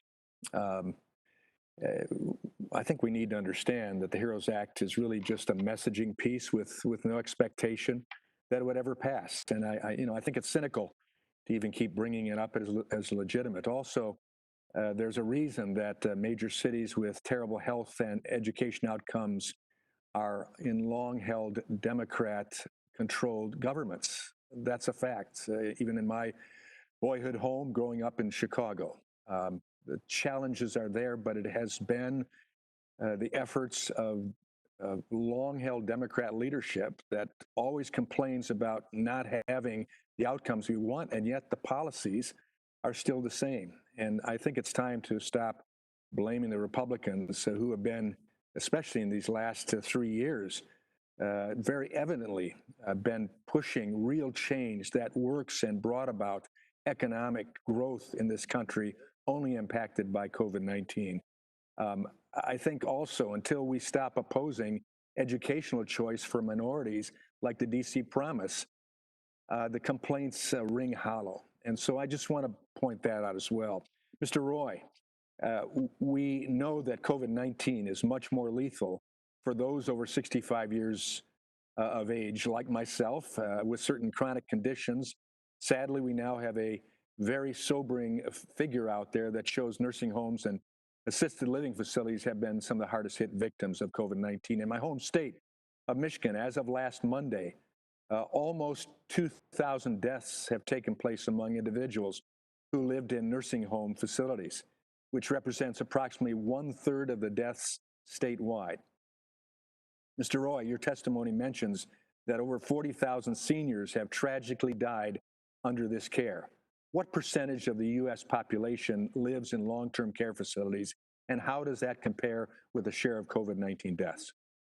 So, sir, as I mentioned in my oral and written testimony, 0.6% of Americans or U.S. residents live in nursing homes or assisted living facilities, and yet they represent 43% nationwide of all deaths from COVID-19. Unbelievable. Unfortunately, Michigan was one of the handful of states, about 5 states, where the governor issued an executive order forcing nursing homes to admit COVID-19 positive patients back into their facilities. Even more sadly, it's being reported that the state implemented this policy contrary to recommendations it received from state's leading nursing home association. And so, Mr. Roy, how did this policy create such a dangerous situation for our nation's seniors, and what should be done to address the challenges nursing homes face while caring for COVID-19 patients? There's no doubt that Governor Whitmer's order to force nursing homes to accept patients with active COVID-19 infections worsened the state of nursing homes when it comes to COVID-19 fatalities. And we mentioned that 1/3, what the state is reporting is 1/3 of all deaths from COVID-19 in Michigan are coming from COVID-19 in nursing homes. First of all, the integrity of Michigan's data is not clear because Michigan has been one of the last states to actually report the data. They were the 3rd to last state to report the data based on our work. And they also have had a big outbreak overall. So if you actually look at nursing homes with nursing home residents overall, 3% of all people who live in long-term facilities in Michigan have died from COVID-19, which is one of the highest rates in the country. And so it's a real problem. And I think in particular what concerns me about Michigan is the fact that Michigan refused for many, many weeks to disclose the nursing home fatality data until basically CMS forced nursing homes to directly report their data to CMS and go around the state governments that were being cagey with their data. Yeah, it was only about last week or a week and a half ago that Michigan began giving that data, but it was underreported as well. What can be done to address these data shortcomings moving forward to ensure we have the best information and make crucial policy decisions? Well, what's good is that now CMS is requiring nursing homes to directly report their fatality data to the federal government. Now, the problem is that only starts on May 5th, that requirement, and it only applies to nursing homes, not to assisted living facilities, which are another form of long-term care facility for less medically vulnerable seniors. So we're not going to get complete data from CMS, but at least that will help with the process. The most important thing we have to do, obviously, is we have to protect the lives of the people who are living in these nursing homes. And the way we have to do that is we have to have strict policies about patient visitation from relatives. We also have strict policies about testing staff and making sure that staff can't go from place to place, and much better oversight about infection control. A lot of these nursing homes were not designed to protect infections. That's been a huge problem, not just for this pandemic, but in previous pandemics. Thank you. I yield back. Thank you. Gentleman from Connecticut, Mr. Courtney.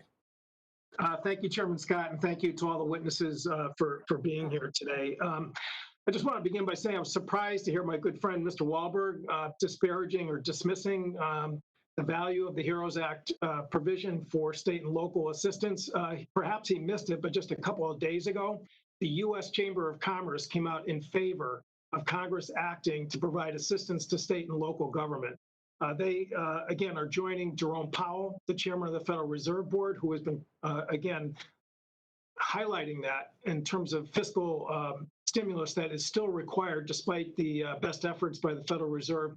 And of course, the National Governors Association, which is a bipartisan group, has strongly endorsed the provisions of the HEROES Act to bolster state and local support. And again, that's not because these individuals or groups have been hijacked in a partisan way.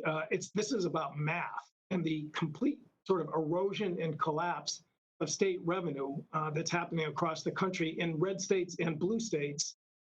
Again, it's just going to require that Congress take this measure up. And we actually are starting to see some signals out of the Senate that they are going to be moving towards bringing up some version of fiscal stimulus, which again, it basically listens to what the economic stewards of this country, particularly over at the Federal Reserve, have been calling for.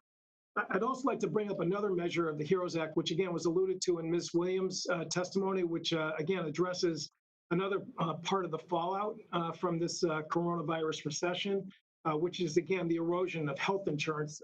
Ms. Wilson, in your testimony, again, you noted the fact that at 13% unemployment, we're still about 30% higher than the peak of the 2009 recession and the impact that's having on employer-based coverage. I just wonder if you could sort of talk about that in more detail in terms of what that means to hourly workers, which again, predominantly is or disproportionately consists more of workers and employees of color. Sure. So a couple of my colleagues at the Economic Policy Institute have estimated that as of May 9th, about 16.2 million workers likely lost their employer-provided health insurance. What this means in terms of the racial disparities, we know that going into the crisis, workers of color were less likely to have employer-provided health insurance to begin with. The hourly workers that you mentioned also are less likely to be insured through their employers. So by providing coverage to these workers, it's important to protect their health, but it's also important in protecting communities and workplaces so that we can get everyone back to work safely. So, and the HEROES Act does two things. Number one, again, it requires that the states basically reopen their exchanges for special enrollment period. And number two, it extends 100% subsidy for COBRA so that, again, people who are losing their benefits along with their layoffs are in fact have some continuity of coverage. Is that right? Yes, that's what I understand. So, Mr. Roy, in your testimony on page 10, you alluded to the fact that, one of the impacts of the lockdown on public health is, in fact, the disruption of health insurance coverage. So do you support the COBRA subsidy provision, which, again, the U.S. Chamber of Commerce and the American Benefits Council has also come out and endorsed? Well, I don't think that the COBRA subsidy program is the best way to improve the way health. But we don't have a lot of time here with people. Well, losing if you'd their like, I'd be happy to answer. So the best way to do it is through improving the individual insurance market. So make the exchanges, the non-group exchanges, better by funding reinsurance that allows the premiums to be lower in the ACA exchanges and thereby more accessible to people who need insurance between jobs. At the end of the day, we need to move away from employer-based coverage, which is what the Chamber of Commerce wants. They want everyone to be tied to their job for health coverage. We should be moving to a system where individuals own their own health insurance. So, I mean, I agree with you about reinsurance, but I also think that, in real time, we're watching people's health coverage evaporate. And I'll give you an example. In Connecticut, the Native American casino, Foxwoods, had 6,000 workers employed at the beginning of March. They are reopened. In fact, they went more aggressive than the governor wanted. So it wasn't because, they shut down because of a governor-driven lockdown. But anyway, they did reopen, but they've only recalled 1,500 workers. So there's still 4,500 people who, again, starting on June 1st, lost their health coverage. Having that COBRA subsidy would at least extend that coverage and not disrupt their access to their doctors, their network of care. Again, fixing the exchange in terms of a long game, couldn't agree with you more. But the fact of the matter is we're really trying to protect people in an emergency situation. And that's where, I think the COBRA subsidy, which is a temporary, it's not a permanent fixture in the law, actually addresses a real need that's happening. And again, which is disproportionately hitting hourly workers, which in the case of Foxwoods, has, again, a high minority workforce. Thank you. I yield back. Thank you. Is Mr. Thompson ready? Gentleman from Pennsylvania? Chairman, I'm ready. I'm sorry, who is that? This GT. Okay, gentleman from Pennsylvania, Mr. Thompson, recognized for 5 minutes. Thank you. I'm kind of making do here. Mr. Roy, I want to thank you for making time today to join us at the hearing. Obviously, due to COVID-19 and resulting state-mandated shutdowns, there's been a dramatic negative impact on the economy, workers, and families. Employment in the United States fell by more than 70,000 jobs in March and 20.5 million in April. In my home state of Commonwealth of Pennsylvania, employment fell by more than 1 million non-farm jobs in April, including declines in all 11 industry super sectors. However, due to the reopening of the states, employment rose by 2.5 million. That's the largest number of jobs gained on record. In Pennsylvania, total non-farm jobs were up 198,300 over the month. Mr. Roy, are you seeing signs that the economy is recovering and that jobs will continue to return? And what could prevent what's out there that may prevent the economy from rebounding quickly? Well, Mr. Thompson, as I'm sure you know, we are seeing some gradual improvement from the depths of the recent lockdowns and recessions, particularly as some states start to reopen. There's a clear correlation between the states that have reopened or never really locked down as severely, like, for example, Florida, and the economic performance of that state relative to others. So that evidence at least gives us some hope that a rebound can happen relatively quickly as the economies reopen, and I hope that we can get to that point as soon as possible. In fact, we should have gotten to that point for good sections of the workforce much earlier than we have up to this point. Well, thank you. And Mr. Thompson, are you able to get your camera back on? Yes. Hold on a second.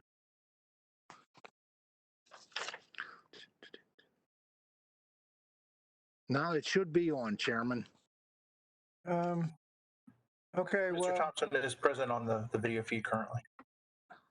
It's a little confusing because I'm using the phone to speak and just showing how handsome I am on the laptop. So kind of a dual role here. Okay, no problem. Keep going. No, all right. Thanks, Chairman. And if you give him about 30 extra seconds for me interrupting him, I'd appreciate it, Veronique. All right. Thanks, Chairman. I guess the message I'd like to reinforce for all on this committee is before we panic and look at creating all kinds of, that we ought to stay the course with what we've been doing prior to COVID-19 in terms of ladders of opportunity. We've one of the things we've been able to work on in a bipartisan way has been career and technical education training, and I think I know that there's issues now with people whose jobs have been lost because of the dictates of a governor or impact of risk of coronavirus, but as that is resolved, those jobs will be there. And I think the overarching need that we have is to focus on, again, getting people access to the types of job training, career and technical education training for those jobs. Mr. Roy, to get America back to work, the White House and the CDC has issued guidelines for opening up America again, which included 3 phases based on advice from public health officials. The guidelines are intended to help state and local officials make decisions about reopening the economy and getting people back to work while continuing to protect lives. Mr. Roy, I know you've looked closely at the needs to reopen the economy safely. What additional points would you like to highlight for the committee on safely and responsibly reopening businesses and society? Yeah, our view at the Foundation for Research on Equal Opportunity, and as you may know from my written testimony, we've written extensively on how to reopen both the workplace and schools. Our view is that Mr. Roy, I think you may be on mute. Oh, I don't think I'm on mute. He's on. Okay, I'm not. Okay, I'll start again. I apologize. As you may know from the white paper we put out at the Foundation for Research on Equal Opportunity on reopening workplaces and schools, our view is that the president's plan is actually too cautious, particularly when it comes to reopening schools, which can be done earlier, and reopening workplaces, particularly for younger members of the workforce who are at low risk for serious illness or death from COVID-19. And in that context, that's all right. Yeah, I'm sorry about that. Just to finish the answer for the record, maybe I'll just say that the most important things we need to do, one thing that a number of states have considered and more states should consider is starting the fall school year early to make up for some of the lost time from the spring. And the other thing, we would talk about is maximizing testing in particular targeted and at-risk populations that are asymptomatic, like again, children who live with grandparents or other at-risk individuals, and nursing home facilities. Because the more we can isolate and trace nursing home interactions, the more we can reduce the spread overall. Thank you, Chairman. I yield back. Well, thank you, Mr. Thompson. Gentlelady from Ohio, Ms. Fudge. Thank you so much, Mr. Chairman. Mr. Chairman, once again, my colleagues on the other side of the aisle live in an alternative universe with alternative facts. You know, it'd be interesting to me that Dr. Fox and Mr. Wahlberg, I wonder if they're watching all of the people marching in the streets today. These people are marching not because they just feel like marching, they're marching because of injustice. You know, it would be nice if sometime they would listen to what Black people actually think and not know what is best for us all of the time. That's if they know any Black people well enough to have that conversation with them.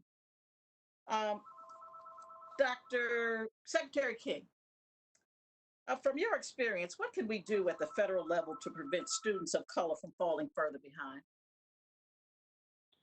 Well, there's a long list, but I'd start with a few priorities. One is we've got to save the child care sector.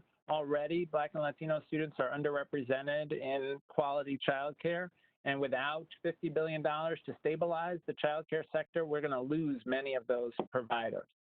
In K-12, we know that schools are already highly segregated by race and class. You have a bill, the Strength and Diversity Act, which would help to address that and help us move towards more integrated schooling. We also desperately need resources to stabilize districts' budgets, but also resources to address learning loss. Students, particularly students of color, are less likely to have all of the things in place necessary to benefit from distance learning over the last few months. Many students will return to school many months, 9, 10 months behind in learning. Will need additional support after school time, extended school year, intensive tutoring to address those needs. And they'll also need socio-emotional and mental health supports as well for many students who've been isolated from the relationships at school that matter so much for them. Thank you. Dr. Jones, How can we build trust between underserved communities and the local institutions, including hospitals and healthcare providers? First of all, there has to be communication. So I think that the hospitals need to be asking folks in the community, what do you need? There have to be perhaps community advisory boards and the like. There has to be an attention. Is there something differential going on here by race in terms of our practice, in terms of sending people away from the emergency department? So the hospitals have to be unafraid to collect data by race and actually investigate possible differences in their practice by race. And there has to be investment in the community, in community health workers, in community, health centers, even if they're not directly associated with the hospitals. There has to be some linkage. It gets to the question of who's at the table and who's not, what's on the agenda is what and what's not. As you said, so many people think that they can figure out what's good for those other people. We need to have the people who are impacted by decisions at the decision-making tables. Thank you. And to go further with you, Dr. Jones, can you talk just a bit, very quickly, about the impact of poverty on health outcomes for people of color? Well, first of all, it doesn't just so happen that people of color in this country are overrepresented in poverty while white people in this country are overrepresented in wealth. So first of all, I mean, I've been writing so many notes, talking about, well, people, frontline workers tend to be more people of color. That doesn't just so happen. So we shouldn't take that as a baseline, and then we're trying to move people from there. So the first thing is it's because of historical injustices that are being perpetuated by present-day contemporary structural factors that we even see an association between social class and race. So that those structural factors are part and parcel of structural or institutionalized racism. So even if we had the most successful anti-poverty strategies in the world, if we did not also have an anti-racism strategy, we would not take care of that. But the mechanisms are in housing, they're in our schools, they're in the investment in communities and in businesses, it's in green space, it's in sacrifice zones, the placement of communities of color around known polluting industries and the like. So poverty and race are correlated because of structural racism. We need to understand that, and we need to have both anti-poverty and anti-racism strategies. Thank you so very much. And as I close, Mr. Chairman, I just want you to know that I learned a long time ago, if you're not at the table, you are on the menu. Black people are sick of being on the menu. I yield back. Thank you. I think gentle lady from Ohio. The gentleman from Kentucky, Mr. Guthrie. Gentleman from Alabama, Mr. Byrne. Thank you, Mr. Chairman. I am very concerned about this topic. About a third of the people in my district are African American. But we know from the data about 50% of the people that have died from COVID-19 in my district are also African American. There's something going on there, and it bothers me greatly. I'm learning a lot from listening today. I've been doing a lot of research before today. But I think as a nation, we need to get to the bottom of this. Something's very wrong here, and we need to address it. It's also true that a disproportionate number of the people in my district who are African American have been affected economically. The worst thing we could do for them back in the spring of this year was to shut down the American economy, shut down our society, and shut down our schools. There's no question that African Americans in my district were disproportionately affected when their jobs were wiped out. Small business people, African American small business people, lost their businesses as a result of it. And all children went home when they closed the schools, but some children had parents and households that could support them while they were trying to learn from home, and far too many African American children didn't. So the best thing we can do here in Washington, besides we've got to get to the bottom of what's happening here in the public health issue, is to get the American economy going again. Because without it, I'm afraid we're only going to make inequality worse in this country. You know, a lot of people, including a lot of people in my district, just can't do the jobs that they were trained to do on a Zoom meeting from their home. They just can't do that. And when we take their jobs away from them, we take their opportunity away from them. So, Mr. Roy, I'd like you to discuss the pre-COVID-19 Trump economy's effect on disparities between white and minority unemployment rates in this country. Thank you for the question. So, as I mentioned in my oral and written testimony, before the pandemic, the disparities between white and black unemployment rates and the disparity between white and Hispanic unemployment rates had reached record lows, along with, as you know, the overall unemployment rate reaching record lows. And so that was something that I think we all could have taken the opportunity to celebrate at the time.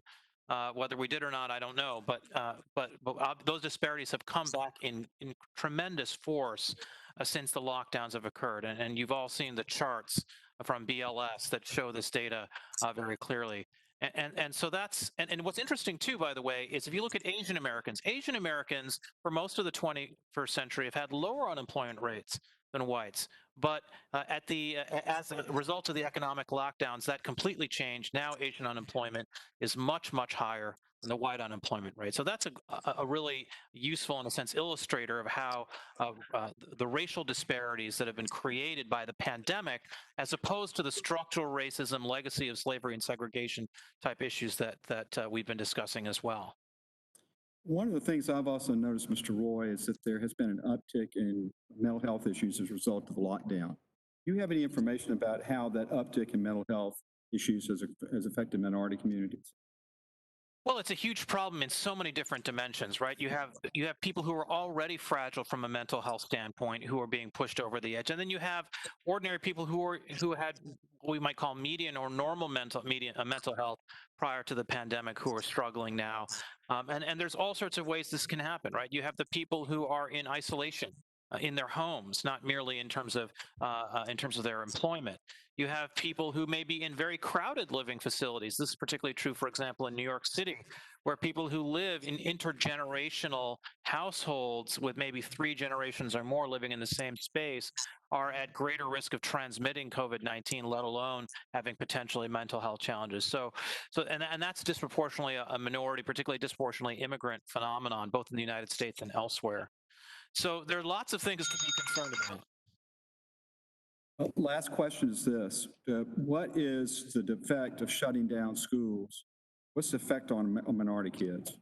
Yeah, I mean, that's one of the most difficult things to understand from a science standpoint, why we have been so aggressive at shutting down schools. Shutting down schools can work with influenza because influenza does kill young people. But COVID-19 is not influenza. It's a very different disease that seems to largely spare younger children. And so if you look at countries that have reopened their schools in Europe, in Western Europe in particular, they've done pretty well with school reopenings, and we should learn from their example. That's great. Thank you very much, and thank you, Mr. Chairman. I yield back.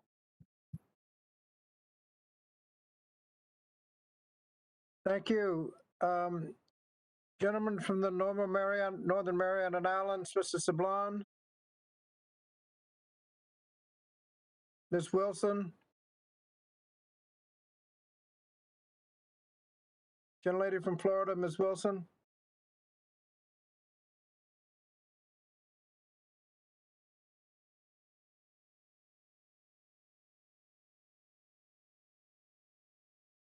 Gentlelady from Oregon, Ms. Bonamici. Thank you, Mr. Chairman, and Ranking Member Fox and colleagues. Thank you for the kind words of sympathy. Thank you to our witnesses for being here for this important conversation. I want to note, I'm a bit concerned about the suggestion that this is somehow a nursing home issue. Just a couple days ago, there was an article in Politico looking at Harvard analysis of National Center for Health Statistics data, particularly focusing on the disparity in the Latinx community. And this is what it said. The danger is elevated, especially among younger minorities. Latinos aged 35 to 44 have a coronavirus mortality rate nearly 8 times higher than white people in that age group. And Black people in the same age range have a mortality rate 9 times higher than white people. The inequity persists with Latinos aged 25 to 34 and those 45 to 54 who have a coronavirus mortality rate at least 5 times higher than Caucasians. So I'm concerned that this is somehow an issue talking about what's happening in nursing homes, which of course is a concern. I want to follow up on Secretary King's comments about childcare and early childhood education. We know the childcare sector already faced serious challenges, not just here in Oregon, but across the country. There was vast unmet need, high cost for families, and also insufficient compensation and benefits for early childhood educators. Fixing the childcare system is important to children, is important to families, and it's important to the economy, but it's also an issue of racial justice. As Secretary King recognized, the childcare workforce is overwhelmingly women and predominantly women of color. There are many barriers, especially with children of color least likely to be put in supported childcare settings. So we have some work to do. We need to make sure the resources are equitably distributed, and we need a dual focus. We need to stabilize the system, but we also need to vastly improve it. I recently released a report, Childcare in Crisis: Solutions to Support Working Families, Children, and Educators, in which I call for the passage of both the Childcare is Essential Act and the Childcare for Working Families Act, which together represent a critical federal investment in our childcare sector that also advances equity. Secretary King, how would providing equitable access to high quality childcare and early childhood education benefit children and society as a whole? And what are the repercussions, particularly for low income children and children of color, if we continue the status quo? Thanks so much for the question. You know, the Nobel Prize winning economist James Heckman has written about the return on investment of early childhood education, that you could get a 7-to-1, 8-to-1 return on investment because students who get high quality early childhood education are more likely to arrive in kindergarten prepared academically. They're more likely to graduate from high school. They are more likely to go on to college, and they are more likely to have long-term economic success. And James Heckman has shown long-term health benefits from having participated in quality early childhood education. So the potential returns to an investment like the Child Care for Working Families Act is quite powerful and ought to be rationale for bold action at this moment. If we fail to invest in early childhood, what we know is that you see the achievement gap already present in kindergarten. Kids who are holding the book upside down because they're so unfamiliar with letters. We know there are a lot of folks who won't be able to go back to work if the child care sector collapses, and that will disproportionately harm low-income communities and communities of color. I appreciate that. And Secretary King, I actually quote Professor Heckman in my report that I just released for that very reason, that this is a good investment that actually pays for itself over time, but also really gets our children who are our future off to a great start. Dr. Wilson, Secretary King gave compelling testimony about how harmful gaps in access to high quality education affect long-term outcomes for children of color. And yet, as you note, educational attainment is not enough on its own to bridge the divides. So educational attainment is enormously important, but why is it insufficient in itself to close labor market gaps for workers of color? So educational attainment is important because it provides mobility. There's no question that a worker with a higher level of education is more likely to be employed and have higher wages than one with less education. The problem that we see in the labor market is that at the same level of education, we see disparities in employment as well as wages. And in fact, over the last 40 years or so, the wage gaps, racial wage gaps, have actually grown the most among the most educated workers in our economy. So that raises another question of what's going on here. And I think it raises the issue of what we're here to discuss today, the role of racial discrimination and racism in creating unequal outcomes in our economy. Well, the federal role in education is about equity. And as chair of the Civil Rights and Human Services Subcommittee, I intend to continue addressing it, and I yield back the balance of my time. Thank you, Mr. Chairman. Thank you. Gentleman from Wisconsin, Mr. Grothman. Thanks for having me. A little bit difficult to be on here because it kind of appears in this committee we're supposed to always kind of look at people racially and just not look as people. So I got to kind of switch my mindset for this committee. First thing Mr. Roy,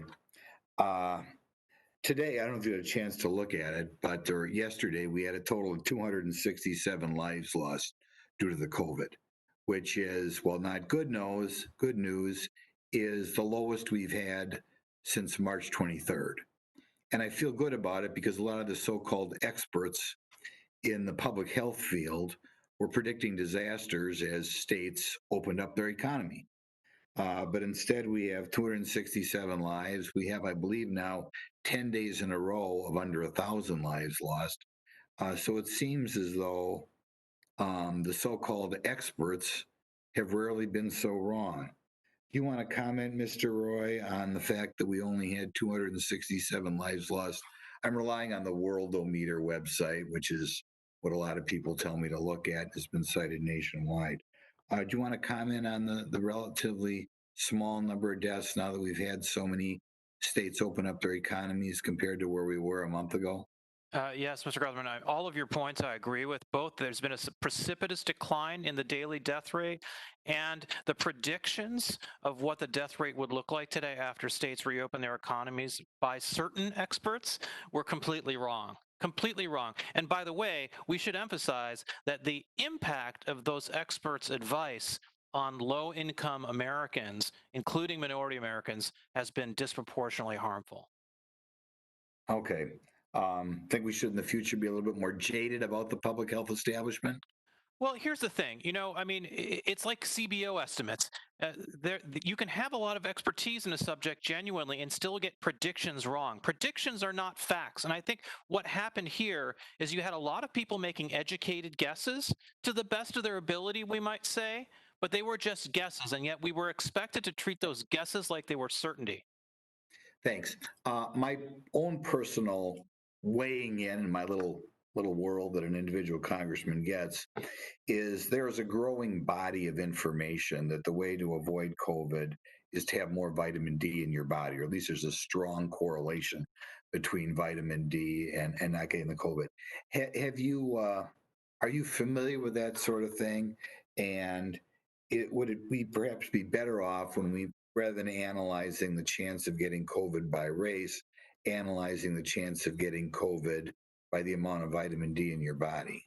Well, as you know, correlation is not causation. And the reason I mention that in this particular context is we don't know if the better response in people with high vitamin D is due to the presence of vitamin D or the fact that they're outdoors more. And what I mean by that is if you're outdoors and you're exposed to sunlight and you're not in closed, confined areas with people who are COVID infected, that seems to be a major vector of transmission. Outdoor infection and transmission seems to be very, very low. But if you're in an enclosed space like a subway in New York City, for example, or a small apartment with 3 generations of your family, that tends to be where the transmission occurs, or a nursing home, for example. Okay. So you would say that a lot of this advice, at least in the state of Wisconsin, we were getting advice to stay indoors, lock yourself away. That was exactly the opposite of the advice that we should have been giving people. In fact, it's quite possible that the lockdowns worsen transmission of COVID-19 by forcing people indoors and preventing them from being outdoors more and therefore being around other transmitters of the disease less. I don't like to talk about race, like I said, but vitamin D, is there any difference by race? I don't know the data well enough to comment, so I'll leave that one for now. Some of my colleagues talked about difficulty getting into college racially and such. I know here in the state of Wisconsin, very, very, maybe smaller people, percentage of color than normal. I'm under the impression, talking to people at our university system, they already go out of the way through affirmative action to try to push more people of color in the universities. Is that typical around the country? Well, is that just a Wisconsin thing? It is typical, but I'll mention, since this came up earlier in the hearing, I'm coming to you from Austin, Texas, and the University of Texas actually has a very interesting model in which they take the top, I think it's the top 10% of students from every high school in the state and guarantee them admission at the University of Texas. And what that does is that allows you to find the high achieving students in every high school, even if that high school is in a disadvantaged area. I feel like that model could be used more widely as an alternative to race-based affirmative action. Thank you for having us, Mr. Chairman. Thank you. Next gentleman from California, Mr. Takano. Thank you, Mr. Chairman. I thank you for this very important hearing on how COVID-19 has increased racial inequities in the country. The shift to distance learning has exposed the educational inequities many students of color have been facing for decades as states start to open back up and grapple with depleted budgets. It is the role of the federal government historically to ensure equity in every sector.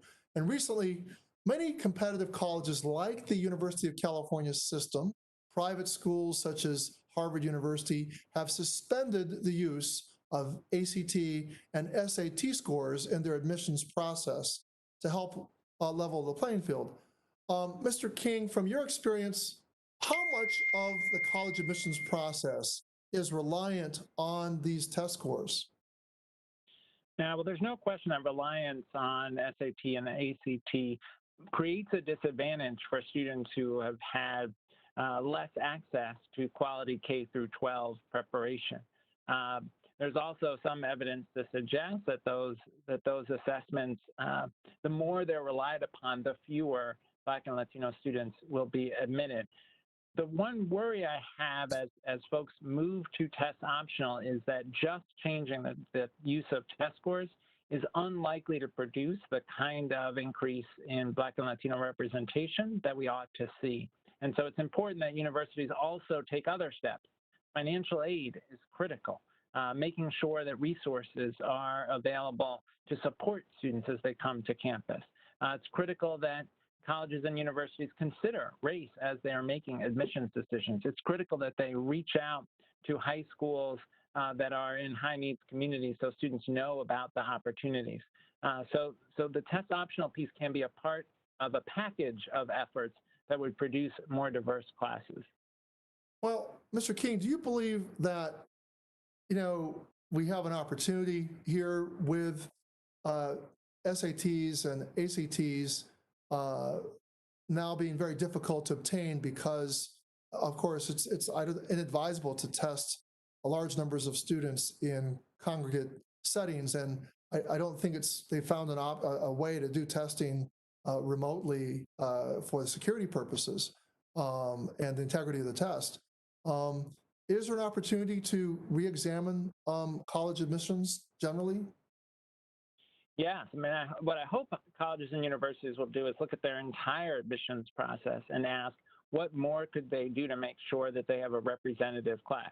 More low-income students, more students of color, more first-generation students, and they ought to consider not only the role of tests, they ought to also consider the role of extracurricular activities. They ought to credit the student who works in their family's bodega each night the same way they credit playing on the lacrosse team, for example. Yeah, unfortunately, many schools will have IB programs, AP programs. Of course, these programs also rely on some form of testing, but I'm worried about those schools that don't have, a history of strong curriculum, and that universities may be looking and favoring students who come from schools with a history of, teachers who can teach these curriculum, which often aren't offered to low-income and minority students. That's exactly right. Black and Latino students are significantly underrepresented in access to AP and IB, and it's a problem both across schools and within schools.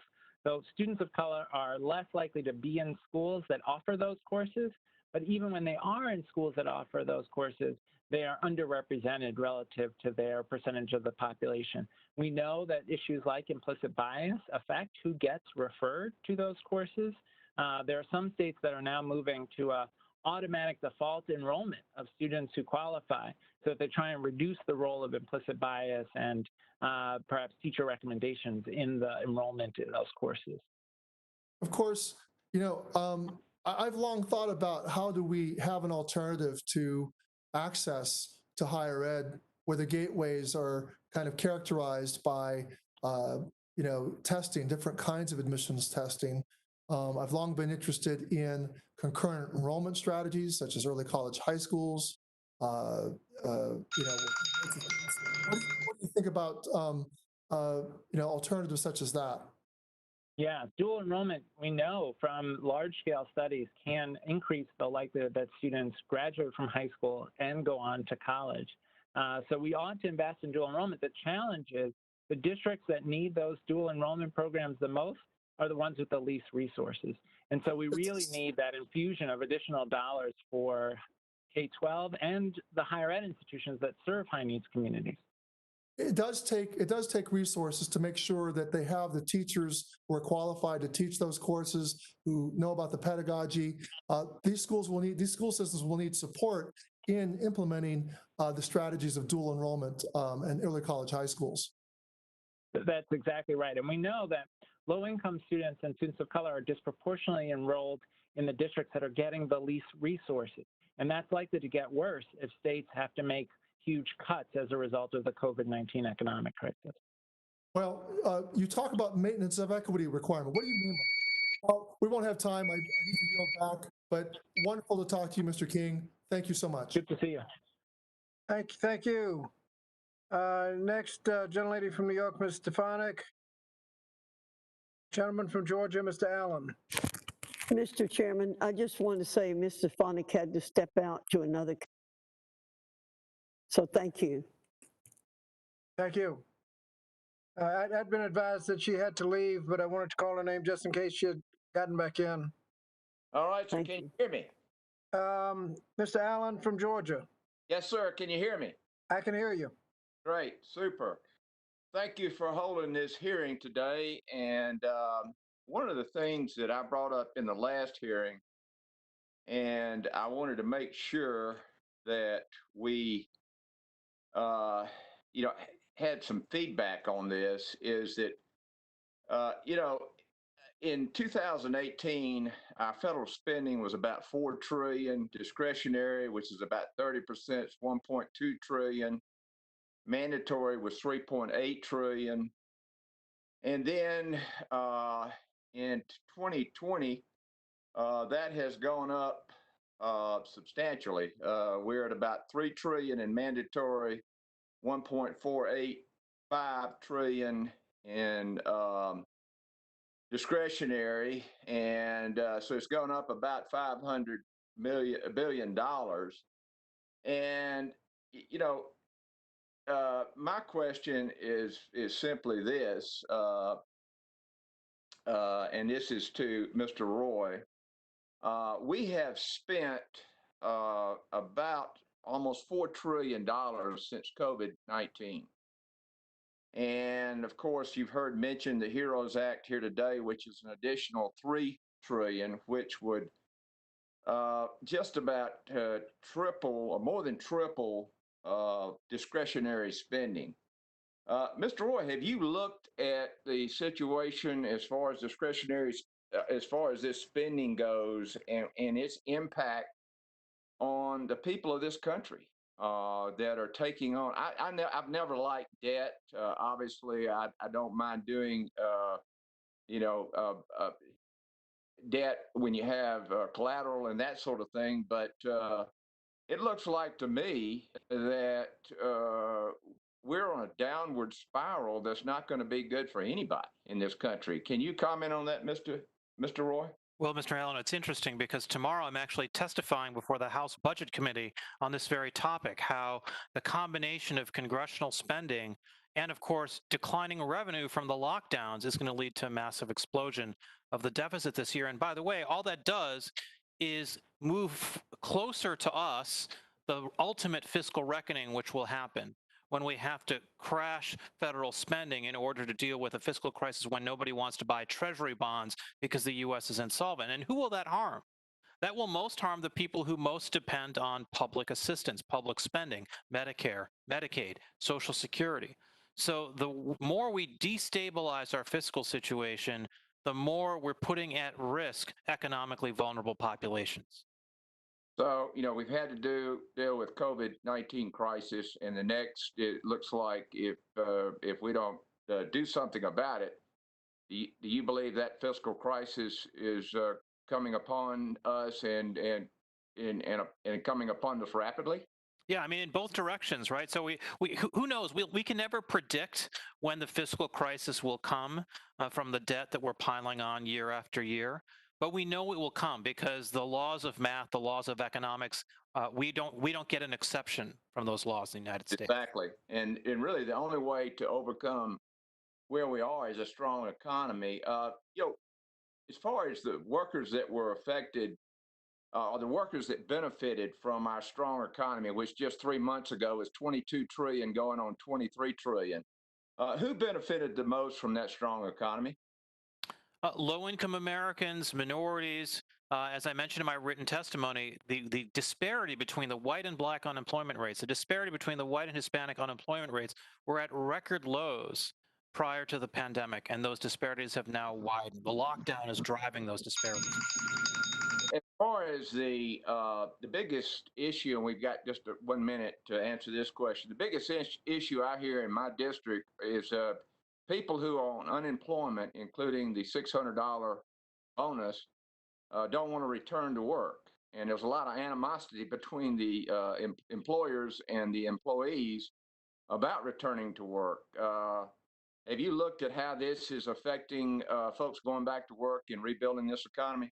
There's no doubt that the $600 bonus is retarding the recovery, even in those states that have reopened, because people have a powerful economic incentive, and you can't blame them for it, a powerful economic incentive to stay out on the sidelines. So I would love for Congress to revisit that piece of legislation and reform the bonus so that it's more targeted to the people who truly need the help.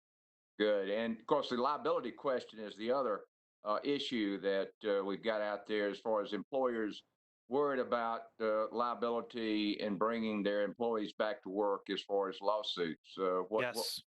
What's your take on that? It's absolutely a very important problem, and if Congress sees fit to pass some sort of safe harbor to enable people to go back to work and for employers to reopen their doors, I think that would be incredibly important. Great. Thank you, Mr. Roy, and I yield back. Thank you. Gentlelady from North Carolina, Dr. Adams. Thank you, Mr. Chairman. Thank you, Ranking Member, for convening this hearing today, and to the witnesses, thank you for your testimony. The HEROES Act requires OSHA to issue a emergency temporary standard that requires employers to develop and implement an infectious disease plan to protect workers from exposure to the coronavirus.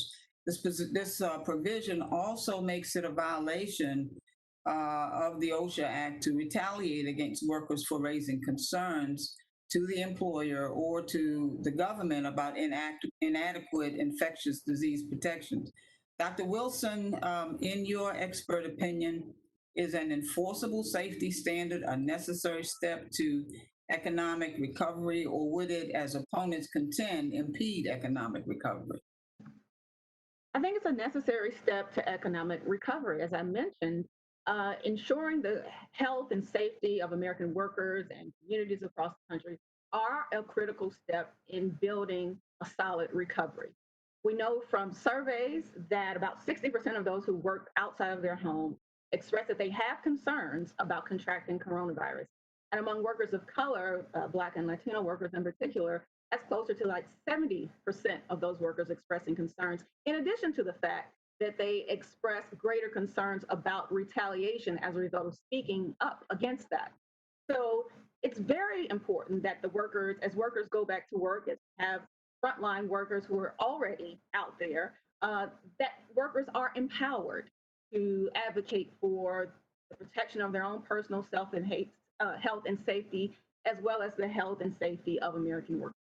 Thank you very much. According to research from the Brookings Institution, we can expect nearly 40% of borrowers to default on their loans by 2023. Now, that doesn't even begin to account for the impact of the COVID crisis. And to me, this indicates a student loan default crisis. And so as we know, that certain students are at greater risk of default. The study finds that the rate of default for students at all for-profit schools is almost 4 times that of students who attend community colleges. And meanwhile, Black borrowers who completed a bachelor's degree default at 5 times the rate of white borrowers who complete their degrees, and are even more likely to default than white borrowers who leave college without a degree.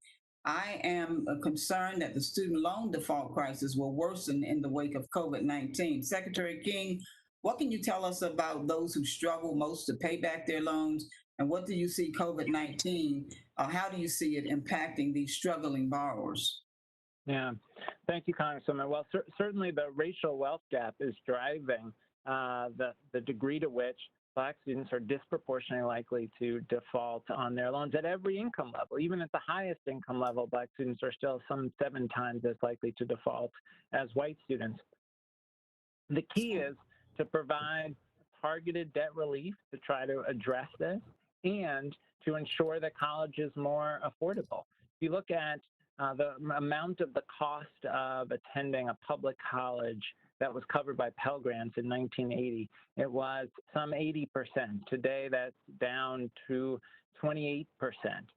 We need to make sure that college is affordable for all students, and that investment in higher education will have long-term benefits for our economy. Okay, great. That was going to be my last follow-up question. What can Congress do? I believe you have answered that. Again, thank you very much for your work. Thanks to each of our individuals who came to testify. Mr. Chairman, I'm going to yield back. Thank you. The gentleman from Pennsylvania, Mr. Smucker.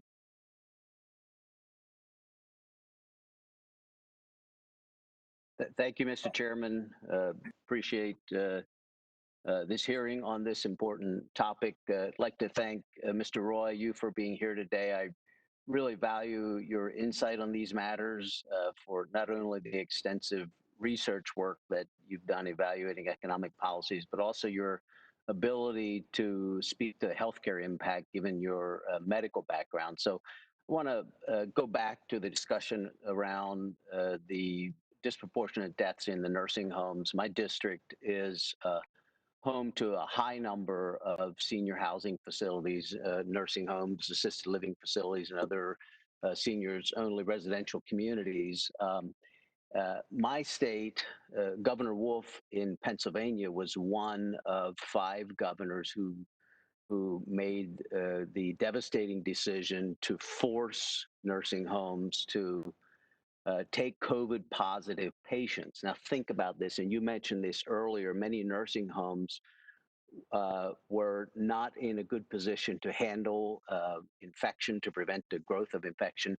They were also at capacity. So I talked to nursing home workers and administrators who were extremely frustrated when they were at 98% capacity in one case, very difficult to isolate patients and so on.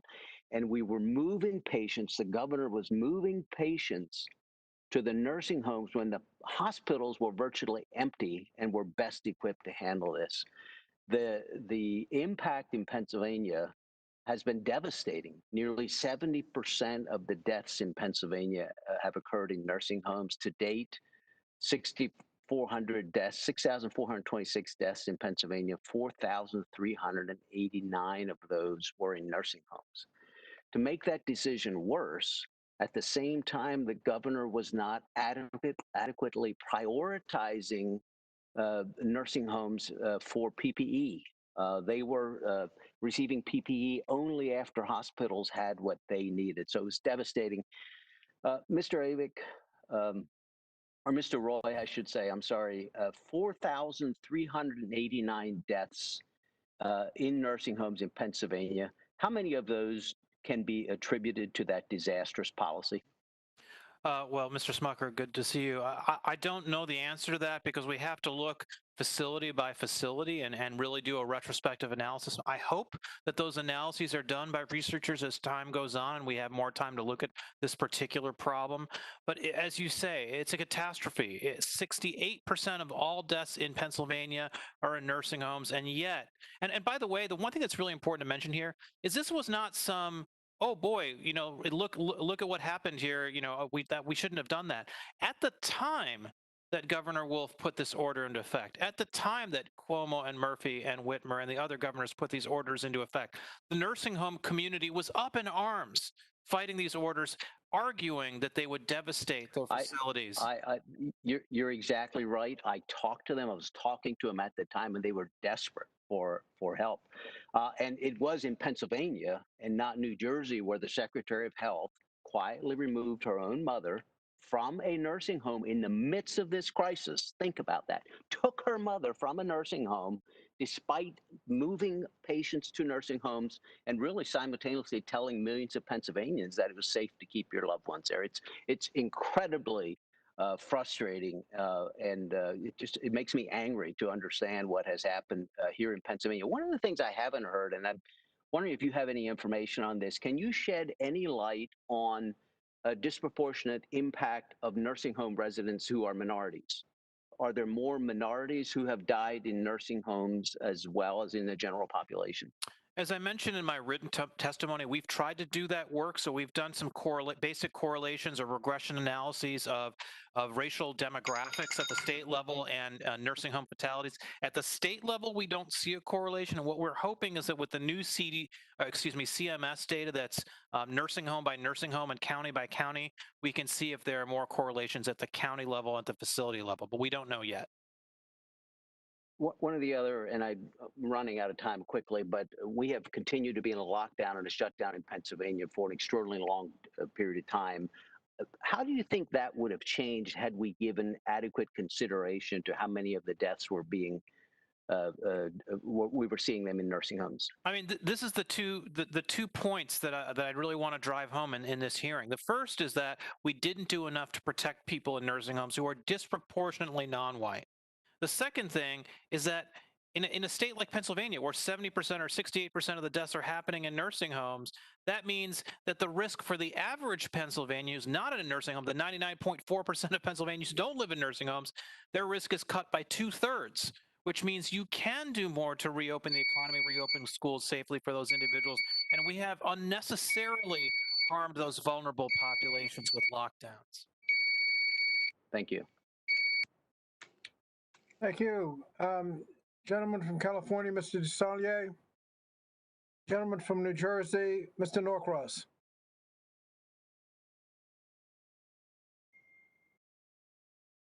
John, you're muted. Okay, you're good. Thank you. First of all, Chairman, thank you for holding this. Ranking Member Fox, good to have you on board.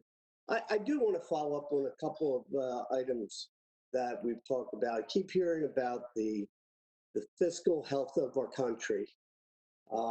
Obviously very important. And for those who are discussing the debt, apparently that wasn't an issue when they gave away 1.3 trillion to top 1%, which now shows it's not paying anywhere close, and the unfunded wars. And that's what I want to bring up. If we were in a war, would we talk about the debt? No, we would do what we have to do as a country. And we are in a war, except it's the virus. Nursing homes, I keep hearing, are forced to accept people. So do hospitals. The difference is nursing homes were not prepared. Nursing homes who take into consideration medical condition. They didn't have the PPE. They didn't have the respiratory items in your HVAC system.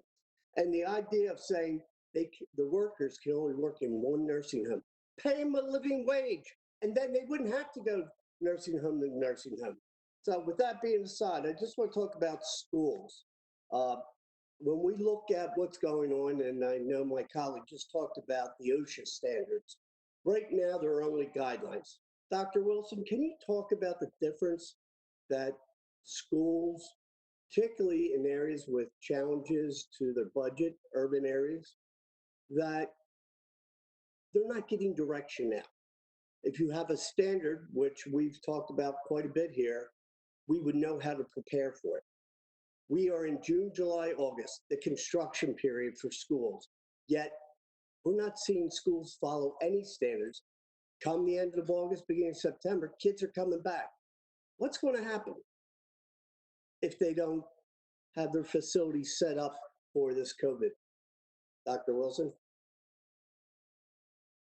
So I think that's the question that most of us don't look forward to seeing the answer to, for schools and facilities that are unprepared to welcome back students in large numbers, as well as teachers and faculty and staff.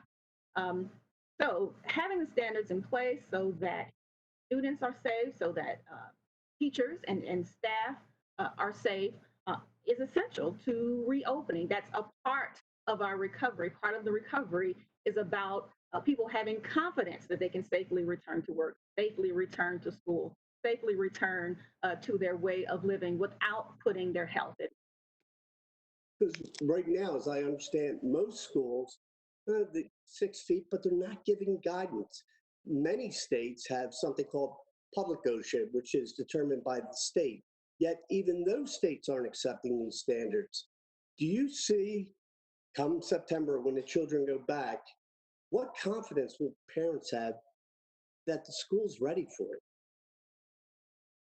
Yeah, I don't know that parents will feel very confident in sending their students back to school if we don't have consistent enforceable standards that are in place, again, to protect the students, to protect the teachers, and protect other staff at the school. So what we see is, we heard about safe harbor, and that discussion can happen, but without any standards, everybody's doing their own thing. The lawyers are going to have a field day. For those who are focused more on the economy and the people you represent, I just want to say one thing. There's an old saying, those with the most toys or money when they die win. Doesn't matter how much money you have if you die. I yield back.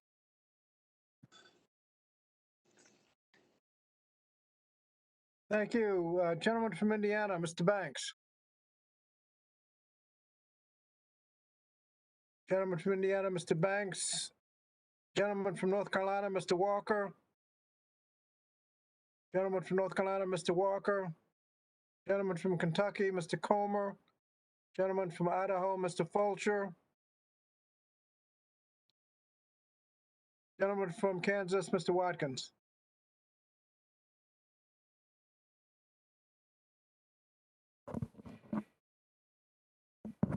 Gentleman from Kansas. Gentleman from Texas, Mr. Wright. Gentleman from Pennsylvania, Mr. Muser. Thank you, Mr. Chairman. And thank you to all the witnesses for being here with us. Mr. Roy, data suggests we had the strongest economy in 50 years prior to the COVID pandemic. Does the data also support that this economy was very beneficial for low-income and minority Americans? Yes, sir. The unemployment rate for African Americans, the unemployment rate for Hispanics, the unemployment rate for minorities overall was at record lows prior to the pandemic.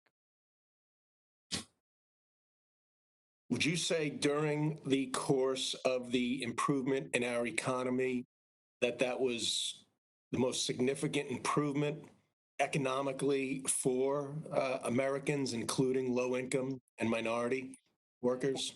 Well, having the unemployment rate at record lows is obviously an important achievement. It's not the only thing we have to do to ensure that all Americans prosper. Of course, we have to bring their incomes up, their wealth up, and things like that. But certainly, we were headed in the right direction. Right. Does the data or projections suggest a safe opening will have dramatic improvements for low-income Americans and minorities? Certainly, I think the dispersion of policy responses we're seeing now. So again, if we compare Florida, which never locked down very severely and then reopened early on relative to other states, the economic performance of all people and certainly of economically vulnerable populations is much greater there than elsewhere. Okay, so safe opening of schools, safe opening of small businesses, very important for our overall economy, but very important as well for low income and minorities. Especially so. And by the way, this is not just a 2020 thing. If you look historically, at any time in which we've had a severe recession, whether it was the early recession of the early 1980s or the recession of 2008, minorities and low-income Americans were always the ones who were most harmed. Economic growth helps economically vulnerable people more than it helps the people who are already prosperous. Right. So small businesses and particularly schools are very concerned about liability once opening. Passing liability reform to hold harmless schools and businesses, I'm told by schools, is critical. So a liability reform bill would be very important for low income and minority students as well as workers. It's essential. It's arguably the most important thing Congress can do. Obviously, a lot of reopening policy is done at the state level, but Congress is in position to act on this liability issue, and it is arguably the single most important policy we need to get the reopening, a safe reopening, to work. Right. You would also, I think, agree that a transportation infrastructure bill would be very important for all Americans, including minority and low income. I think it depends on the details, but yes, it would be useful, particularly when it comes to when you think about public transportation and the sanitary concerns of public transportation. That's something we need to address. You're a data-driven individual. I just want to ask about the nursing homes, your thoughts there. I'm in Pennsylvania, and yes, we have, it's actually more than 70%. It's about 71, maybe 72% of our fatalities were in nursing homes. You stated 68%, but that might change on a daily basis.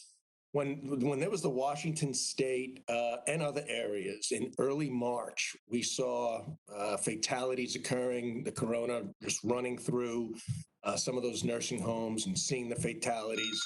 I mean, how can it be explained that 2 weeks after that, on March 18th, that some states, again, including Pennsylvania, ordered patients from the hospital with corona back to a nursing home? And as Congressman Smucker said earlier, meanwhile, the nursing homes were at capacity, very limited space, and the hospitals were at 20% capacity, maybe. How can you explain that? How could somebody see the data and make that decision?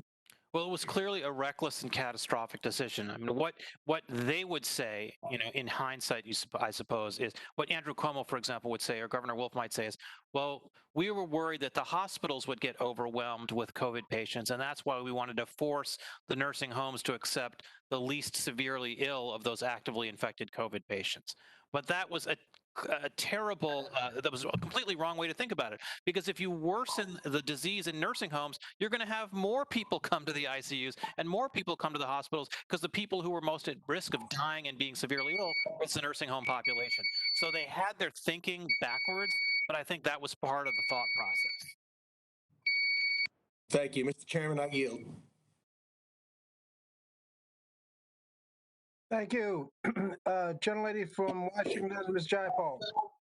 Thank you, Mr. Chairman. I have been very surprised to hear some of the comments here around lockdowns somehow harming our efforts and COVID, given that Washington State was the first state to have a case, and we've managed it remarkably well through aggressive lockdown policies. I think the data has really shown that this was exactly the right approach.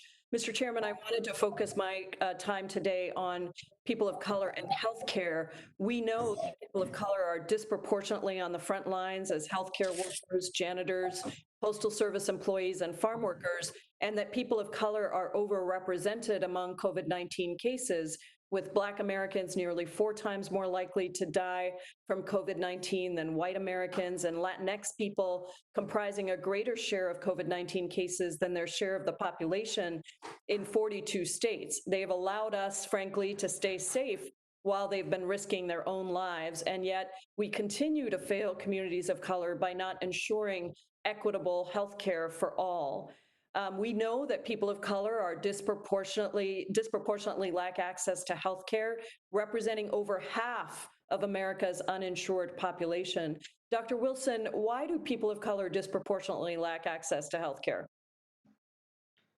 I think a lot of the disproportionate lack of access to healthcare is related to the fact that for so many of us, health insurance is connected to employment.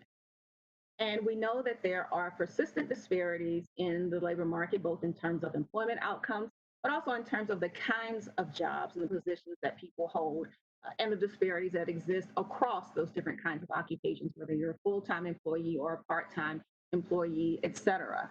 So between those disparities in employment, on top of the occupational segregation that tends to put workers of color in occupations where they're less likely to have employer-provided health insurance, all of that contributes to these overall disparities in health insurance. Thank you. And, I think that the crisis has made it clear that we have to address these inequities through untethering of healthcare from unemployment. What other steps, Dr. Wilson, should we be taking right now in the midst of this pandemic to address inequities and access to healthcare? I think it's important that we consider how in the current situation that we can make universal coverage available to everyone. That would include people not having to pay additional monies to be tested or to get treatment for COVID-19. This is a unique situation that we find ourselves in, and it's important that people have the confidence to go and get the care, treatment, and testing that's so essential, not only for fighting the virus, but also for building a solid recovery. Thank you, Dr. Wilson. I think that, this pandemic has made it clear that when some members of our communities are excluded from equitable access to necessary resources and services, it hurts us all. And I think the pandemic, obviously, free testing, treatment, and any eventual vaccine for COVID-19 is critical. But as more and more people lose their employment, lose their source of income, almost 44 million Americans that have filed unemployment claims and 27 million minimum that have lost their health care. The reality is that they also have other healthcare needs that are going to need to be covered. And that is why I've introduced the Medicare Crisis Program Act, which would expand Medicaid eligibility to those who are uninsured and extend Medicare to recently unemployed individuals and their households during the COVID-19 crisis. Dr. Wilson, should access to healthcare be tied to employment? Who does this benefit and who does that leave out? So again, when we're talking about what needs to be done to make sure that we're living in a more equitable society, the fact that there are clear and persistent racial disparities and gender disparities in labor market outcomes suggests that necessarily tying health insurance to employment is not the best way of achieving a more equitable solution to the lack of health insurance unless we're also addressing those underlying disparities in the labor market. Thank you so much for your testimony and for your work. I don't think anyone can make the case that the current healthcare system is working for us. I think COVID-19 has provided the clear case that when healthcare is provided by an employer and somehow tethered to your work, access to that healthcare is just as volatile as your employment status. And so we are, working very hard to rectify that. And we must boldly call out the systemic inequities in our healthcare system and achieve health justice as a meaningful and necessary step towards racial injustice. And in my view, the best way to do that is to provide universal healthcare coverage for everybody from the government, as so many other countries do. Thank you, Mr. Chairman. I yield back. Thank you. I notice the gentleman from Kansas has returned. Yes, Mr. Chairman. Thank you. Mr. Watkins, you're recognized for 5 minutes. Thank you, Mr. Chairman. I appreciate it. And thanks to the panel for your insight. And it's so extremely important right now. Mr. Roy, the CBO estimates that we may never return to the record low unemployment rates of recent years. I believe we can safely get people back to work faster than economic estimates. But what's your sense of how quickly jobs can return? I think many jobs can return quickly. What I'm more concerned with is not so much jobs returning quickly. I think a lot of jobs can return quickly as the economy reopens. I mean, I think there are certain sectors that are going to be more challenging, right? Hospitality is going to be more challenging. Bars are going to be more challenging. Airlines are going to be more challenging. But the bulk of the economy, I do think, can come back. The one thing I worry about a lot is consolidation. we've had small businesses get absolutely crushed because they don't have the cash reserves and the leverage to stay afloat if we're going to lock down the economy for this long. And I fear what we're going to see is a lot of big box, large multinational corporations fill up the space that small businesses and entrepreneurs are not able to fill because they're more economically unstable. Okay, thank you. Mr. Roy, we're beginning to understand the dramatic impact of COVID-19 and all the and the impact that the state-imposed lockdowns have had on the American worker. How damaging were state-imposed lockdowns? And could you comment on what the impacts were on small businesses versus large businesses? So in the paper that I've mentioned that's included in our written testimony on how to reopen the economy, we document a lot of the research that's out there on the fact that small businesses on average have about 28 days of cash in reserve if they don't have any revenue. And for certain types of businesses like restaurants, like retail shops, like repair shops, it's more like 2 weeks. So those businesses basically have gone belly up. Over 100,000 small businesses have closed permanently as a result of the crisis, and the true number may be much, much higher. So it's a serious problem. And again, in terms of how we can get the economy back on track, the reopenings, the states that have reopened have shown a rebound, a pretty rapid rebound for the most part, with the exception of some of the sectors I've mentioned.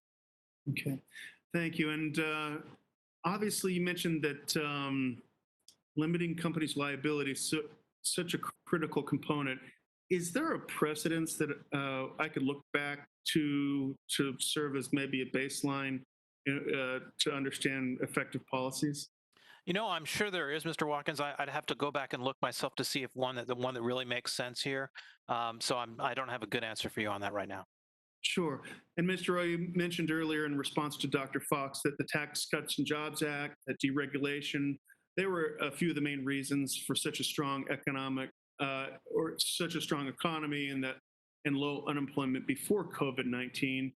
Can you expound upon and touch on how we can continue to grow these policies and how could these policies help our economy bounce back in response to this downturn? Well, there's so many things to say about this. Of course, we don't have time to go through them all, but the regulatory initiatives played a big role. The Tax Cut and Jobs Act, particularly reducing the corporate tax rate to a level that's more competitive with other countries, meant that a lot of multinational companies that were moving jobs out of the United States to other countries like Ireland and Canada are moving those jobs back to the United States. Understood. Thank you. And Mr. Chairman, I yield the balance of my time. Thank you. And I noticed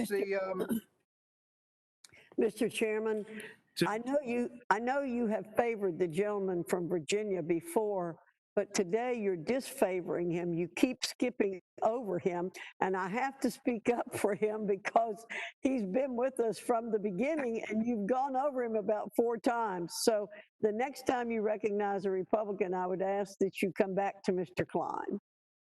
Thank you. I appreciate and I apologize to my distinguished colleague from Virginia. I noticed the gentlelady from Florida has returned, Ms. Wilson. Ms. Wilson, you're recognized for 5 minutes.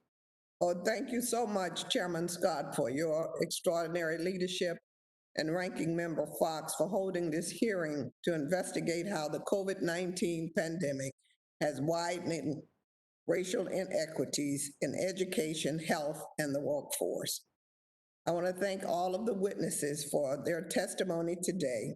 And this hearing, like others, challenges us to think more critically about the impact of systemic racism in our nation. This is necessary if we are to move this country closer to the more perfect union spoken about in the preamble to our Constitution. We must acknowledge the role that race plays in the distribution of wealth and benefits in this country if we are to ever address it. Part of that acknowledgement comes in the form of pointing out the disparity impact that catastrophic events have on Black and minority communities. Many of us have heard the old saying that when America gets a cold, Black America gets pneumonia. Well, that happens to Black America when America has a pandemic.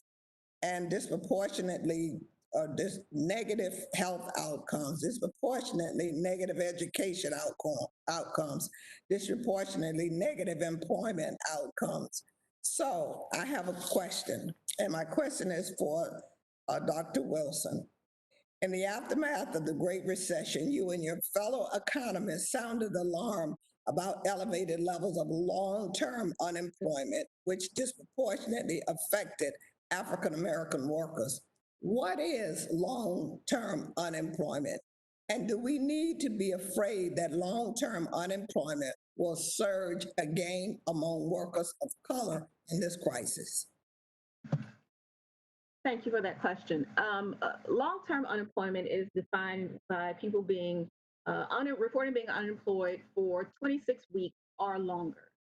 We saw extended higher rates of long-term unemployment and extended durations of unemployment during the Great Recession because of the length of time it took for the economy to fully recover, thus reaching communities of color later in that recovery as opposed to sooner. I think when we look at our current situation, it's reasonable to have concerns about whether we're going to see that same kind of pattern. Looking at just 1 month out of data that we saw in May, where the Black unemployment rate ticked up slightly while the overall unemployment rate actually declined, suggests that recovery may not be as even as the initial impact that the pandemic had on the economy. So long-term employment and the evenness of recovery are both issues that are important to keep our eyes on. What policy solutions can prevent long-term unemployment, particularly for workers of color, Black workers, Hispanic workers? So in order to prevent long-term unemployment, it is essential to get the economy reopened and people back to work as safely and quickly as possible. Prioritizing full employment, both in terms of monetary policy decisions as well as fiscal policy decisions, are things that can help with that. Targeting efforts to create jobs in underserved communities where rates of unemployment are chronically and consistently much higher are ways to address both the public health issues as well as the job issue. As you have pointed out, Black and Hispanic workers often continue to experience recession-level conditions long after the overall unemployment rate drops below 4 or 5%. After the Great Recession, Black and Hispanic workers suffered for years after the economy appeared to be fully recovered for white workers.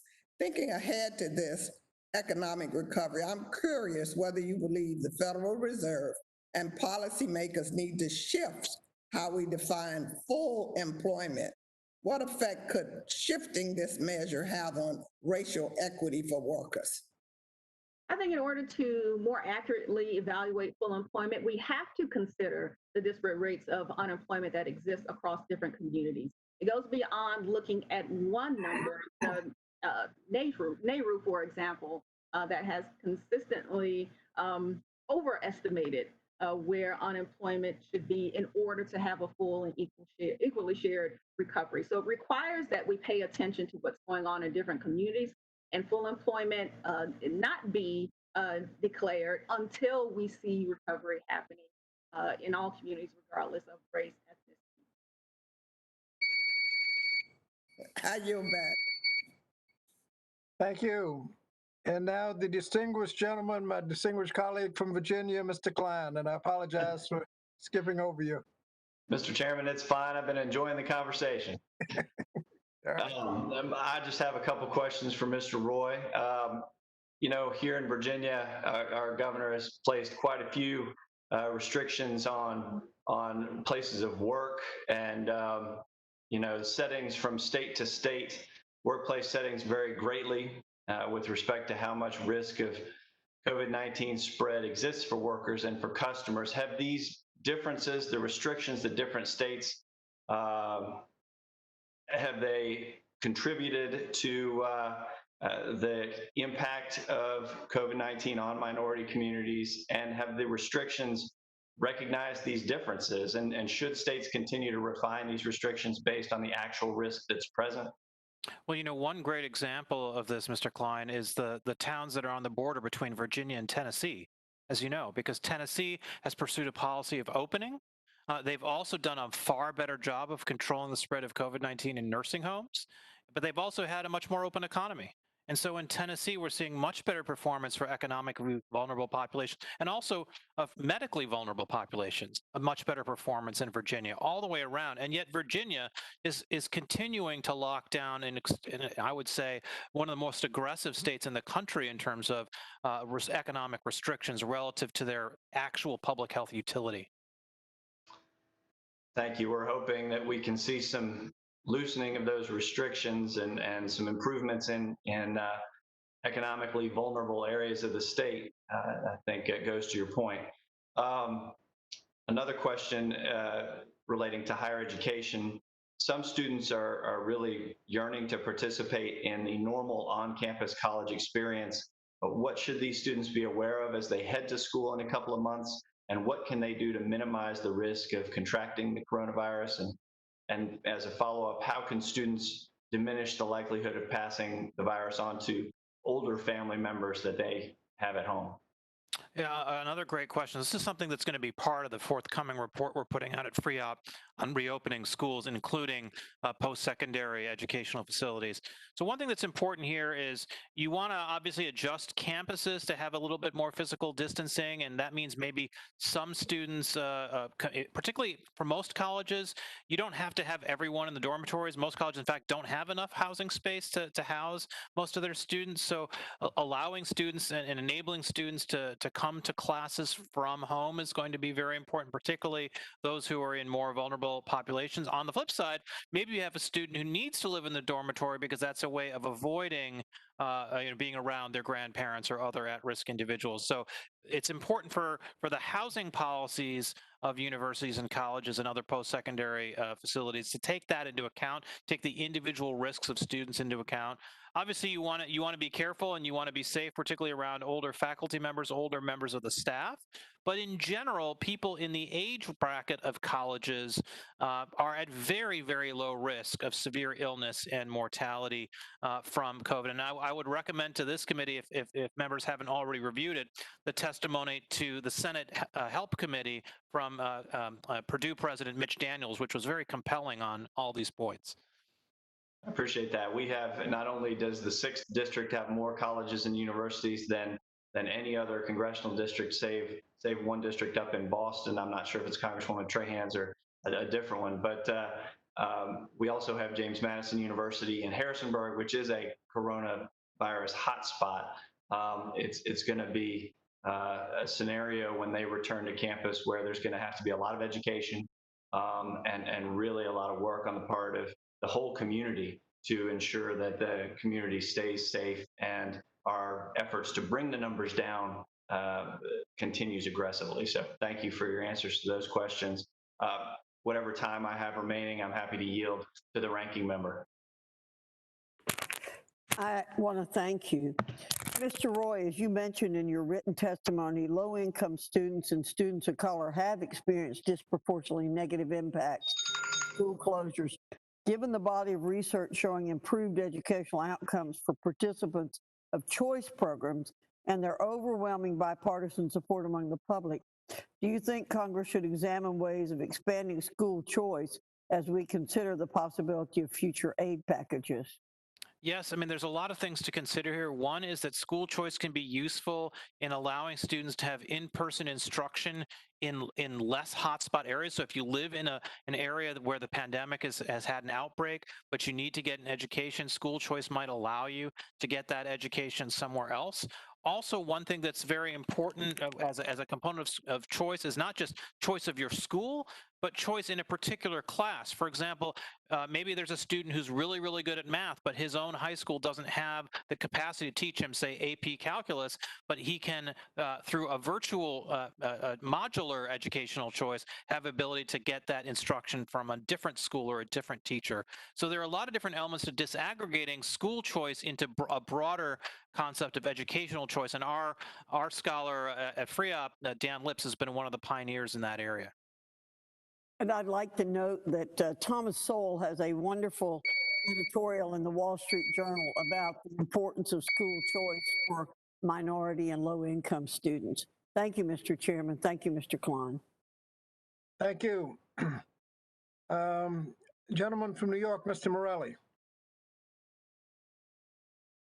Thank you so much, Mr. Chairman. And Mr. Chairman, I want to not only thank you for today, but your leadership throughout the pandemic and for providing this committee with yet another opportunity to continue the critical work through these virtual hearings and briefings. So I very much appreciate all the work that you and your staff have done, and just wanted to acknowledge that.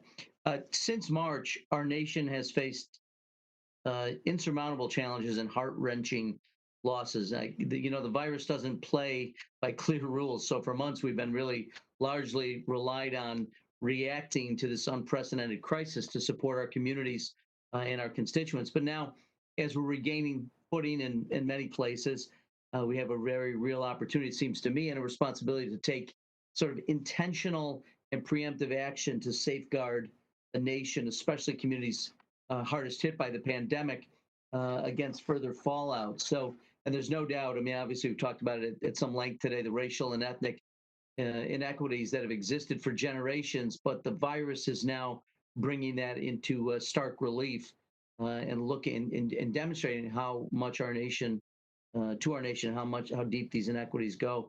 I want to point out just a little bit of data from a group called Common Ground Health, which is a not-for-profit in Rochester, and the Monroe County Public Health Department. Here in Rochester, we have 4 times the rate of infection, over 5 times hospitalization rates, and 2.5 times the mortality rate among our Black citizens and people of color in our community. The statistics are unacceptable, and they represent the deeply entrenched inequalities, inequities, and barriers to communities of color. So as we've discussed in the hearing today and the hearing last week, the depths go deep. Last week, we talked about education and the inequities in our educational system, which are staggering, the digital divide, how difficult it is, how unprepared and under-resourced many of our institutions serving low-income students are. So with that in mind, as we begin to rebuild our community, it's critical we look at recovery through the lens of addressing these underlying social determinants of health, education, and economic stability.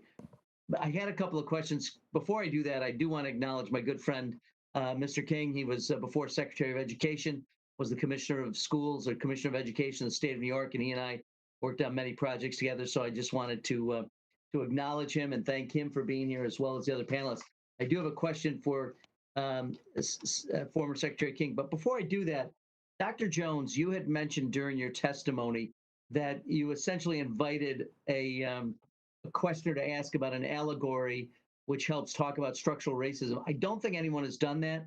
So if you don't mind, I'd like to hear that if you have a moment here to go through that.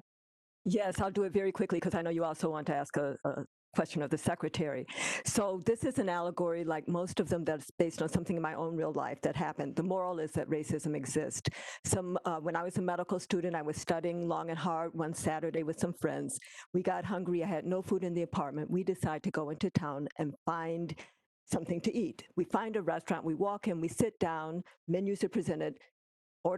Place our order, food is served, not a remarkable story yet, but as I sat there with my friends eating, I looked across the room and I noticed a sign, and the sign was a startling revelation to me about racism.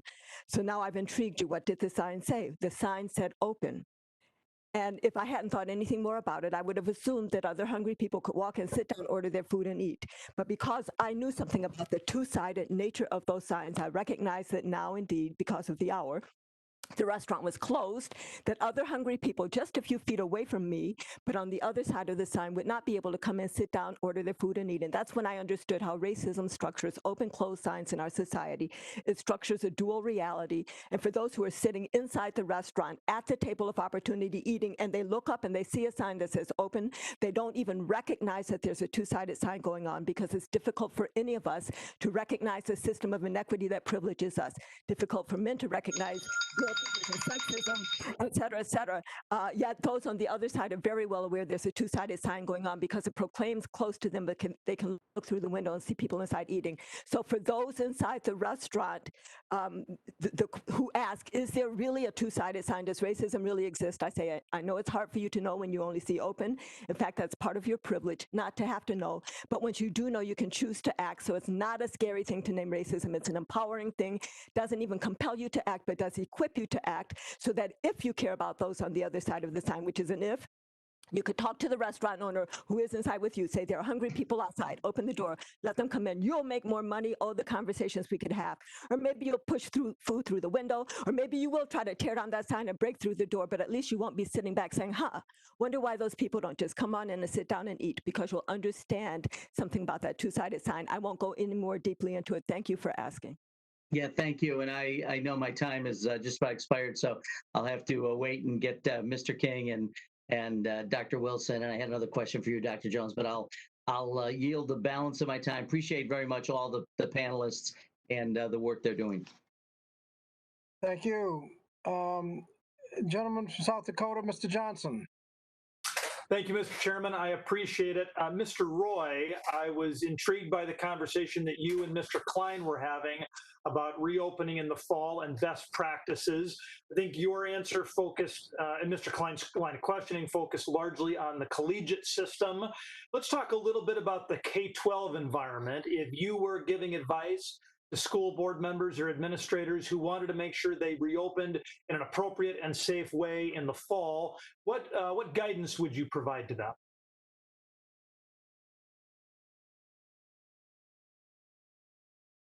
Mr. Roy, you're muted.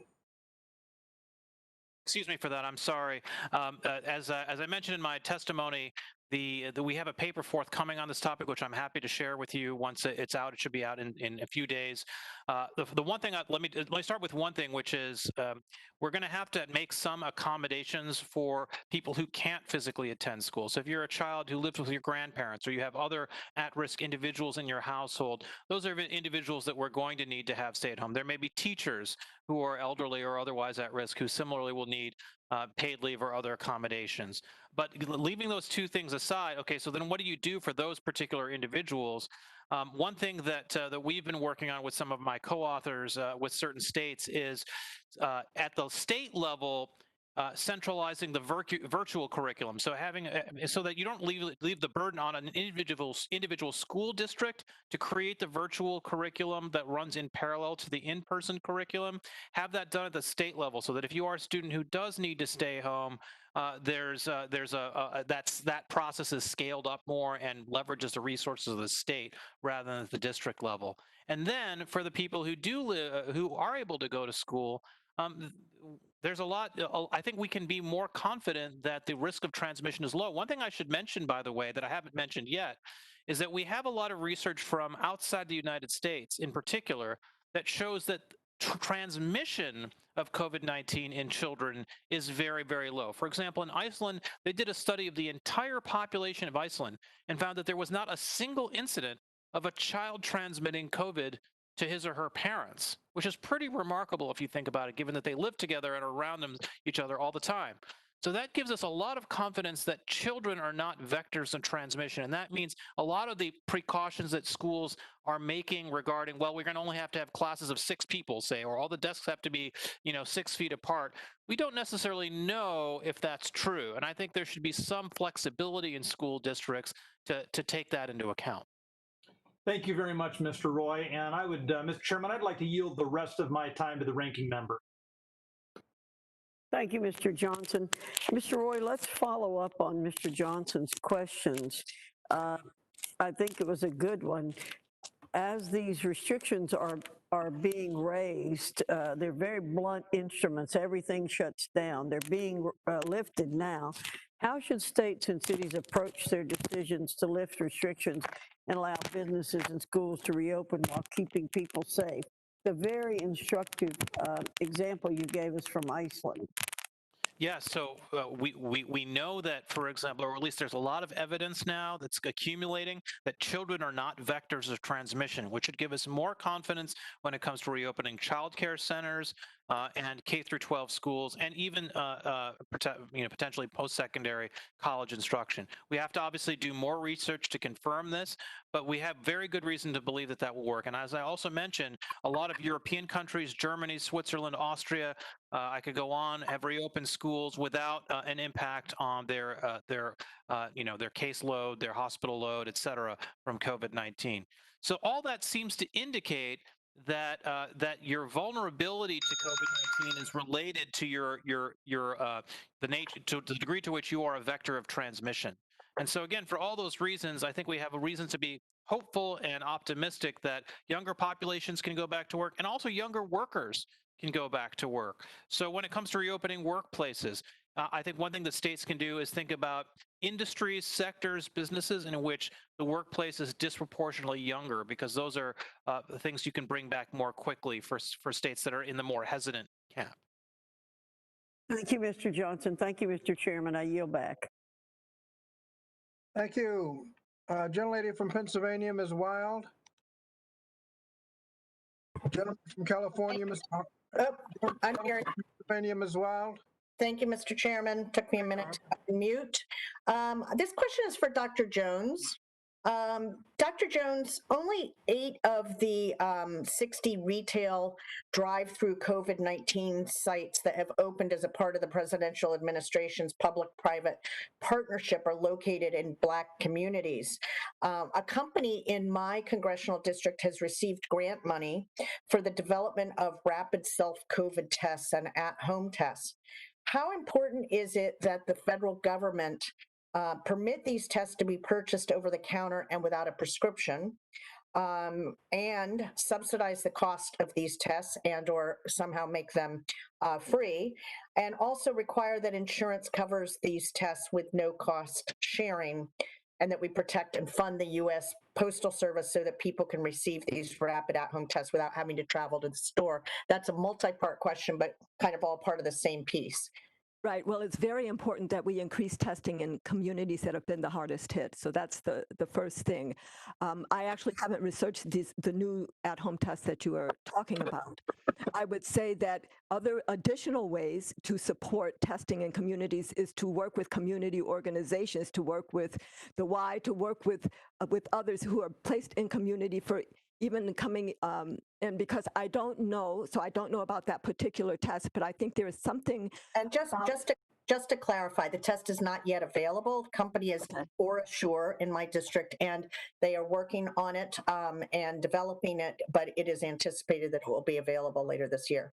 But I don't think that it should be, if the test center is not in your neighborhood, you're going to have to default to a home test. I think we need to make sure that we have the same level of testing availability in all of our communities, and perhaps more in the hardest hit communities. So nothing good or bad about that test. That doesn't answer the question of why do we not have more testing in our most heavily hit communities. And so we need to have different partners, different strategies. We need to invest in minority-owned businesses in those communities to do the testing, because it could be that if you do your home test, that something about the connection, about when the communication, when should you go, based on what result, how should you pursue extra care, might be lost. So yes, good for that, but not as a substitute.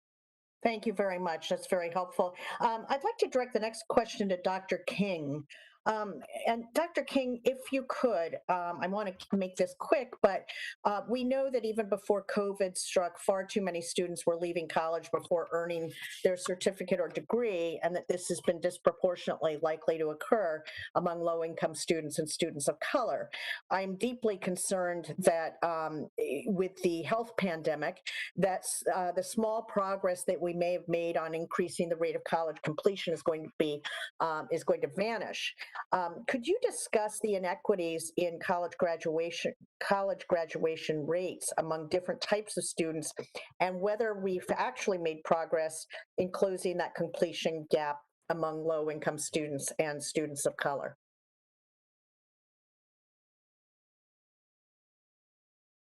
That's to Dr. King.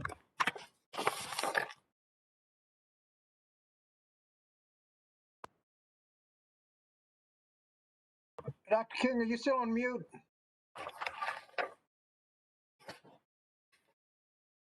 Did we lose Dr. King? Not on mute. Can you hear me? Now we can. Yes, thank you. Okay, that's good. So we absolutely have significant disparities for low-income students and students of color in completion. And we know that some of that is driven by financial gaps. So those students are more likely to be negatively impacted by loss of employment, change in their family's financial situation. They are particularly vulnerable if their universities are struggling financially, which is the case for many of our public institutions, particularly as states look to make cuts as a result of the COVID-19 crisis. So we need resources, but we also know that targeted investments like the CUNY ASAP program, which has doubled completion rates in community colleges through a mix of financial support and better advising, those can make a huge difference and actually lower the per graduate cost in the long run if we make those kinds of investments. Thank you very much. With that, I yield back, Mr. Chairman. Thank you. Gentleman from Pennsylvania, Mr. Keller. Thank you, Mr. Chairman, and thank you to the ranking member and our panelists today. Mr. Roy, I just wanted to cover a couple things. I know a lot has been discussed about the nursing homes and what happened in my state of Pennsylvania as far as how it affected, while our population of nursing homes is relatively small, or assisted livings, and the deaths are relatively high.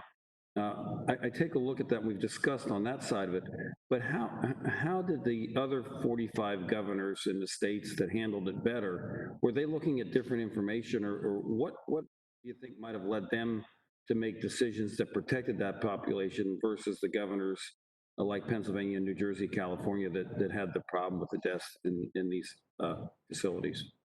Well, you know, I mean, I wouldn't want to necessarily at this point in time rank Pennsylvania's governor, you know, 45th or 47th or 40th. You know, I don't know if we can do that at this point, but I would say that in terms of the states, let's put it this way: the states that have done the best, and I'll use Florida as an example.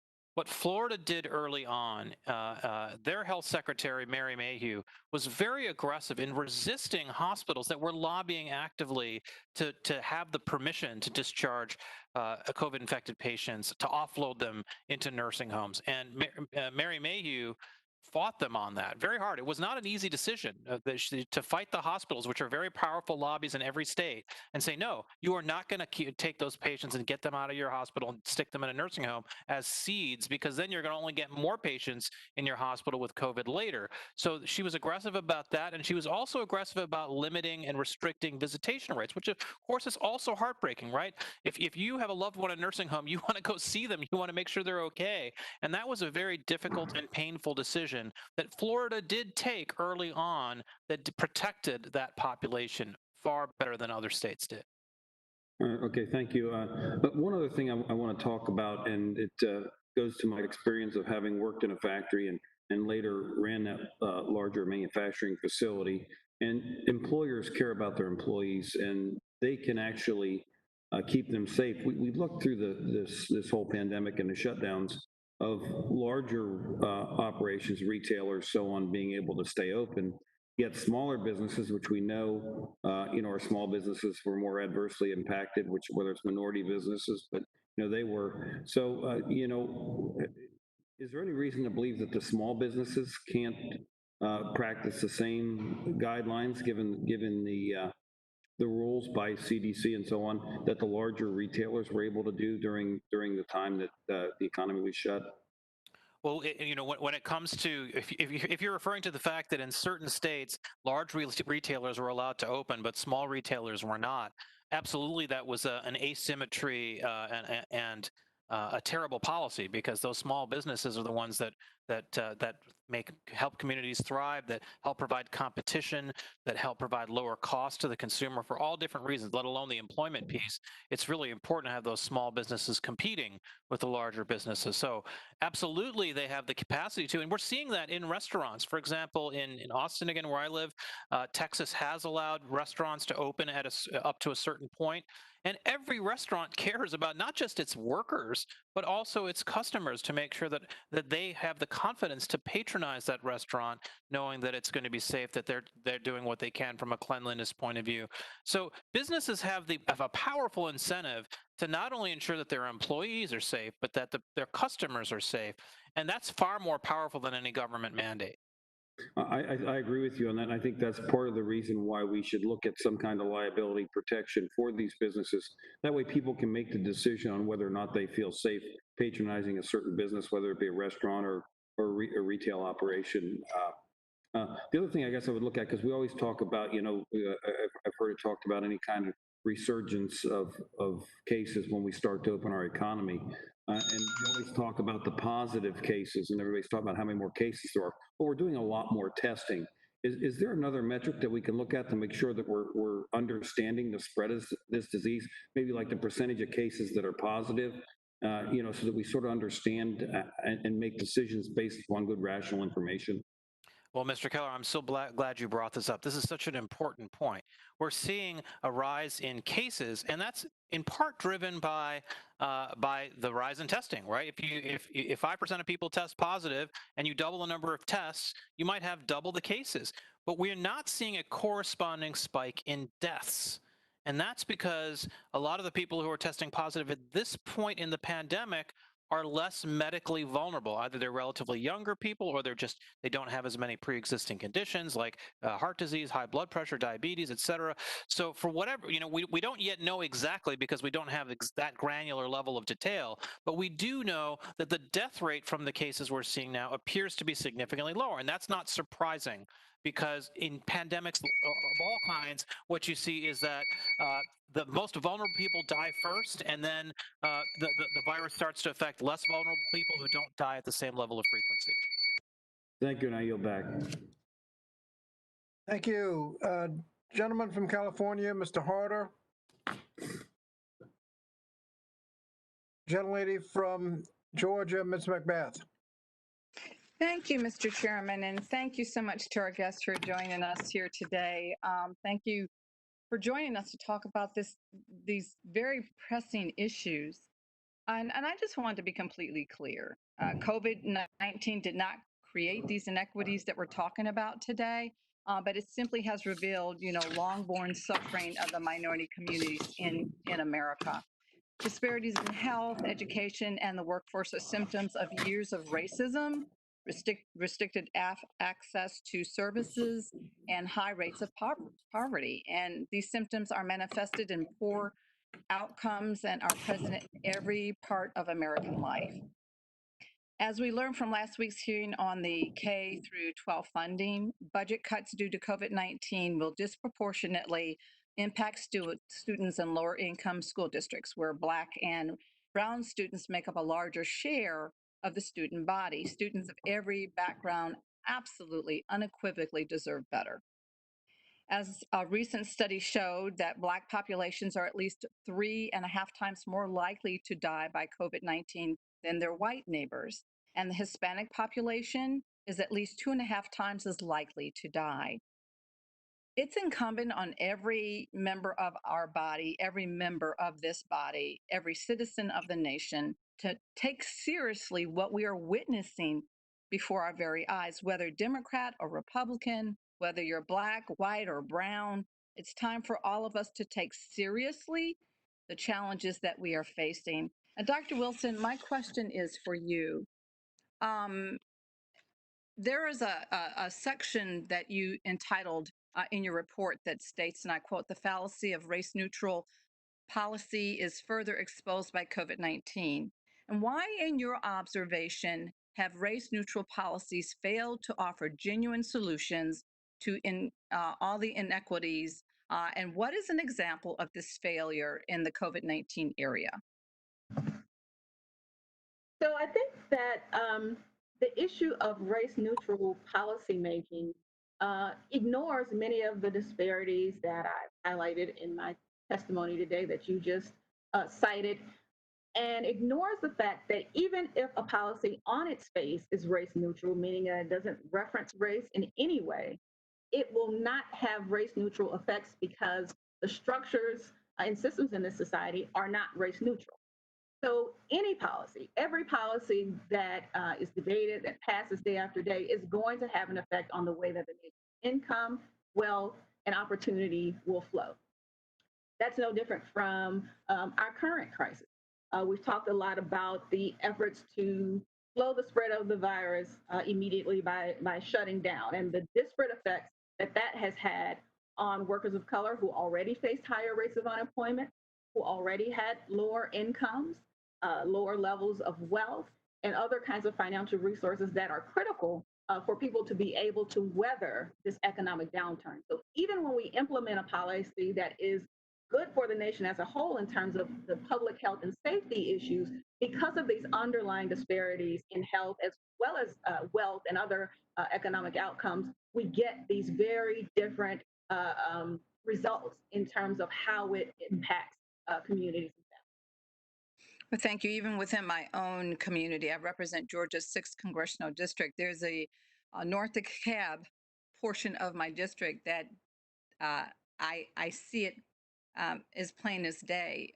The inequities within that portion of my district, the disparities, the largest cases of people that we have that have contracted COVID-19, and the largest numbers of individuals within my district that have been seriously affected and have even died have been in the part of my district that has the most number of diverse individuals and diverse people within the community. So thank you for that. Thank you for your answer. These problems are enormous, and they continue to really raise the disparities that we see every single day. But no problem is greater than the American spirit. And I know that Americans have never shied away from a fight. I know that we will continue to work as hard as we possibly can, and we face no greater challenge at this point than creating a more equitable and free society. And so this is my challenge to every one of my colleagues and all of my neighbors to think very seriously about the type of society that you want to live in, the type of society that you want your constituents to live in. It's one where those with the least suffer the greatest in times of tragedy. Is that what we want? I don't think so. So where whole parts of this great nation are neglected and feel that they have no value, they deserve better.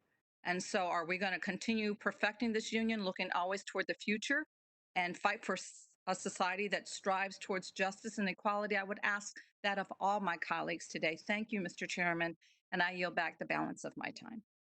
Thank you. Gentleman from North Carolina, Dr. Murphy.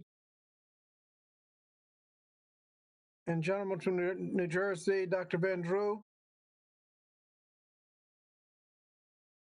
Gentlelady from Washington, Dr. Schreier.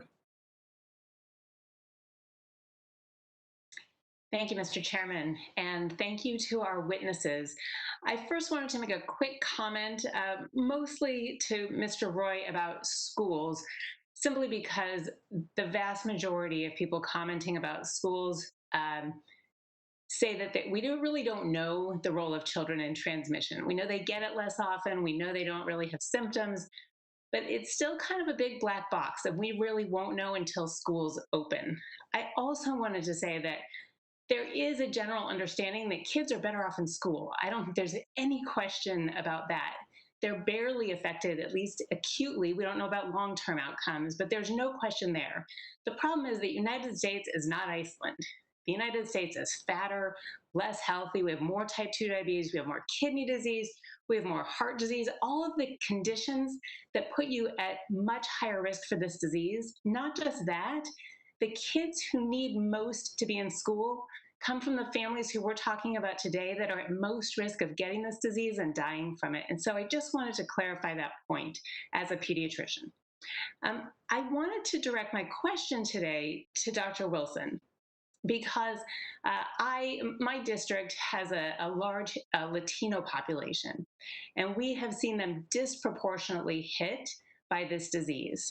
First, because of working conditions that we've talked about, which are more crowded, fruit packing, agricultural jobs, But then because 80% of transmission happens in the home and homes are more crowded, we've seen a greater amount of community spread. Now, not just that, since housing is part of how COVID is spread, we've always known that housing is tied to health outcomes.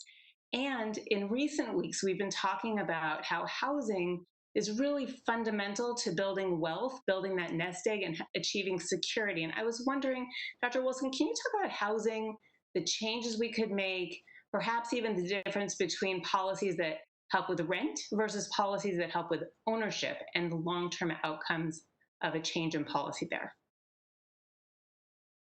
Thank you for those questions.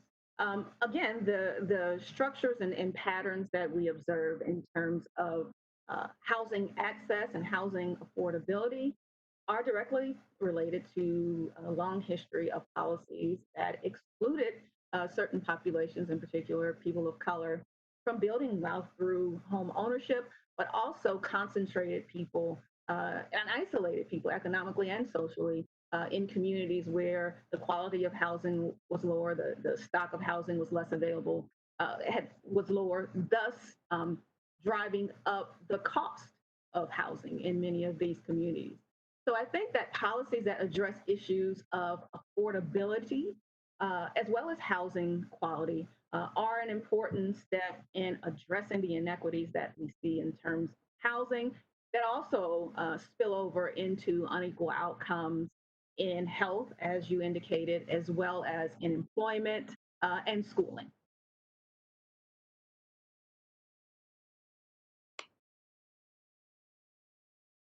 Thank you. I had another question about paid leave, sick leave, family leave, that we're finding that these same communities are really affected by not having the same access to leave. And then also, if they are then in close proximity to people who are infected, they might need several series of quarantine time off. And I wondered if you could speak to, we passed Families First to get 2 weeks of sick leave and to have up to 3 months of paid family leave.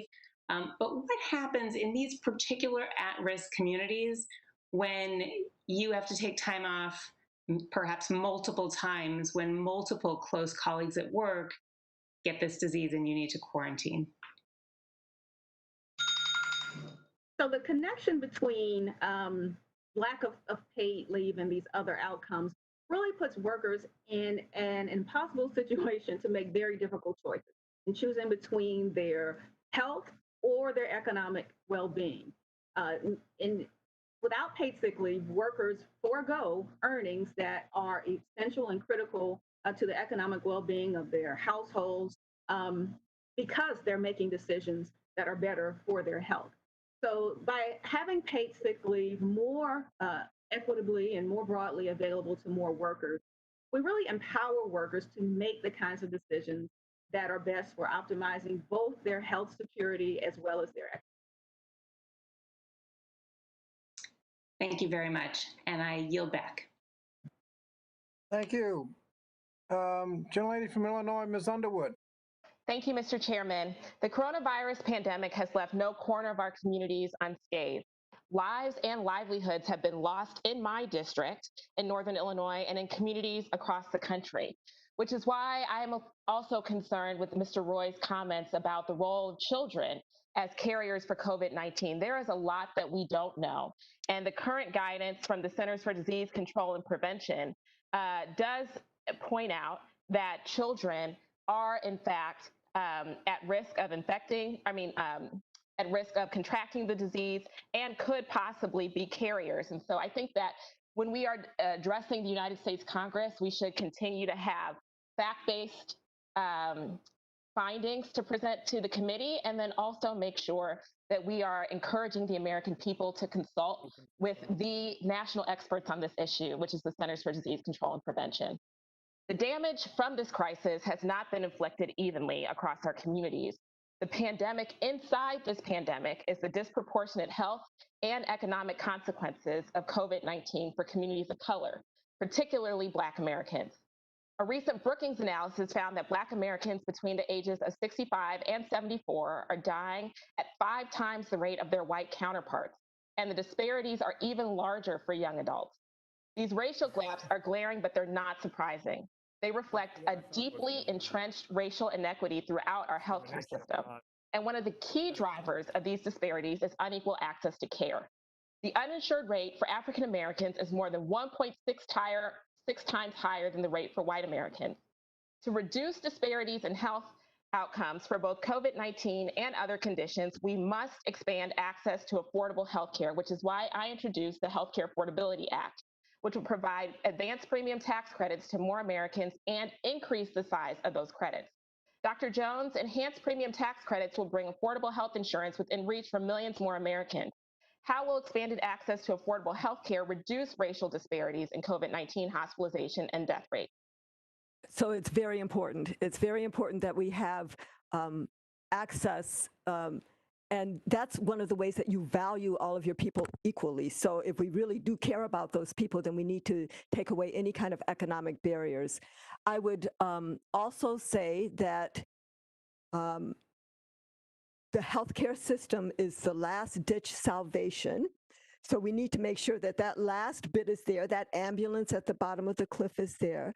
But I would also say that that does not absolve us from addressing health is not created within the health sector. So we need to do that. We need actually to strengthen, in all the ways that you said, to strengthen the ACA, to actually get to universal access to high quality healthcare, perhaps lower right now during the pandemic, the age of Medicare eligibility and all of that. Thank you. Thank you. As a co-founder of the Black Maternal Health Caucus, I've been committed to reducing the alarming disparities in maternal health outcomes. In addition to introducing the Black Maternal Health Momnibus Act of 2020 with Congresswoman Alma Adams on this committee, I've also supported bipartisan efforts to extend Medicaid coverage from 60 days to 1 year postpartum. Dr. Jones, recognizing that Medicaid covers more than 65% of African American births, can you describe the full importance of extending Medicaid coverage for a full year postpartum to close racial gaps in maternal health outcomes? Well, because the maternal mortality rate difference between Black folks and white folks ranges from 3 to 8 times, depending on what part of the country. That's right. The numbers of our mothers who are dying within the first year of childbirth is alarming. So we do need to support them in all the ways that we can. Yes, it's about saving lives. Dr. Jones, beyond extending postpartum Medicaid coverage, why do we need maternal health policies like the ones we included in the Momnibus to improve data collection, address social determinants of health, and provide targeted investments to improve Black maternal health outcomes? We need to know what the problems are. So we need to have our maternal mortality review committees with all of the data that they can have. We need to be able to list social determinants of health as risk factors so that we can address them. Thank you. As we speak, scientists are working tirelessly to develop a safe and effective vaccine for COVID-19, yet the development of a vaccine is only the first step. We're going to need to rapidly deploy it to every community across the country, and it needs to be done in an equitable way. And we know that African Americans currently have lower immunization rates than their white counterparts. I'm going to submit some questions for the record on that issue. I'd like to thank the chairman for having this hearing and this opportunity to discuss these issues of critical importance. As the committee knows, I'm a public health nurse. We need to end these racial disparities in healthcare, whether it's COVID related or in our larger healthcare system, and make sure that as we are communicating with the American people during this pandemic, we are lifting up fact-based, evidence-based information to inform the American people. And I yield back. Thank you. Thank you. The gentlelady from Connecticut, Ms. Hayes. Thank you, Mr. Chair. And thank you to all the witnesses who are here. Today, like I felt in so many other committees, I've just been listening and really just been overwhelmed because I recognize that once again, so many of my colleagues just don't get it. I too, like the gentleman from Wisconsin, look forward to a time when people don't look at me racially and we don't have to deal with these issues in this way. Last week in this very same committee, we had a hearing about shutting down schools and what the budget cuts would look like after learning loss. But my response to that is so much bigger than just how our economy looks and how we're going to deal with these things economically. I can assure you, everyone on this committee, when my husband was diagnosed with COVID-19 and I stood over him waiting for his chest to rise to ensure that he was breathing, never once did I think about his job. Never once did I think about the economy reopening. I thought about my husband getting healthy and I thought about us being safe. So in that same vein, I'm thinking as we look forward to September and our schools open up, I was on a call last week with FEMA, and they indicated that they have no intention of supplying PPE for our schools. I live in a state that is already disproportionately impacted and has some very large equity gaps. In Fairfield County, 94% of our students graduate high school, and less than 5 miles down the road in Bridgeport, about 74% of our students are high school graduates, and a parent was sentenced to 12 years in jail for what they called stealing education for sending her child to a school outside of their districts. But that's how desperate people are to provide a good education for their children in this state. Dr. King, it's so good to see you, and you opened up your comments with something that, as you know from prior conversations, is so near and dear to me, and that is the Brown versus Board of Education decision. And like it, don't like it, whether it's uncomfortable or not, we have racial and equity disparities in our schools and our public education system, and we as a committee have the ability to change those things. As we look forward to September, Dr. King, can you talk a little bit about, I mean, we've heard about maximizing testing and opening earlier to make up for academic loss, but I'm thinking about the trauma and what our teachers are going to meet and all the other things that are going to happen when children return to campuses. Can you talk a little bit about what those inequities will look like after the COVID-19 pandemic and the state financial crisis if we do nothing to intervene?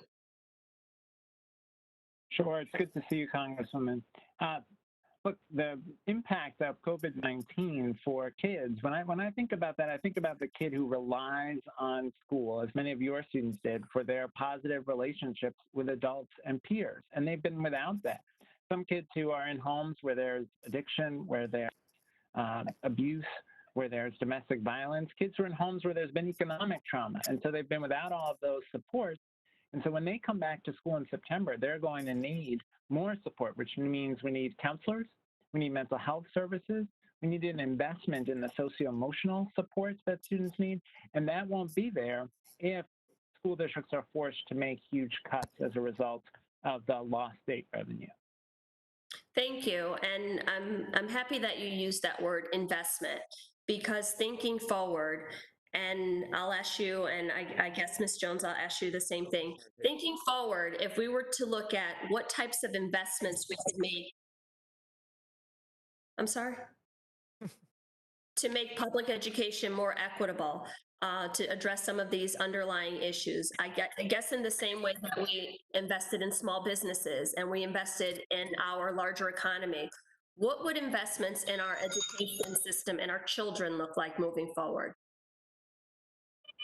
Well, we ought to close that $23 billion gap that the chairman talked about between students of color and white students in school spending.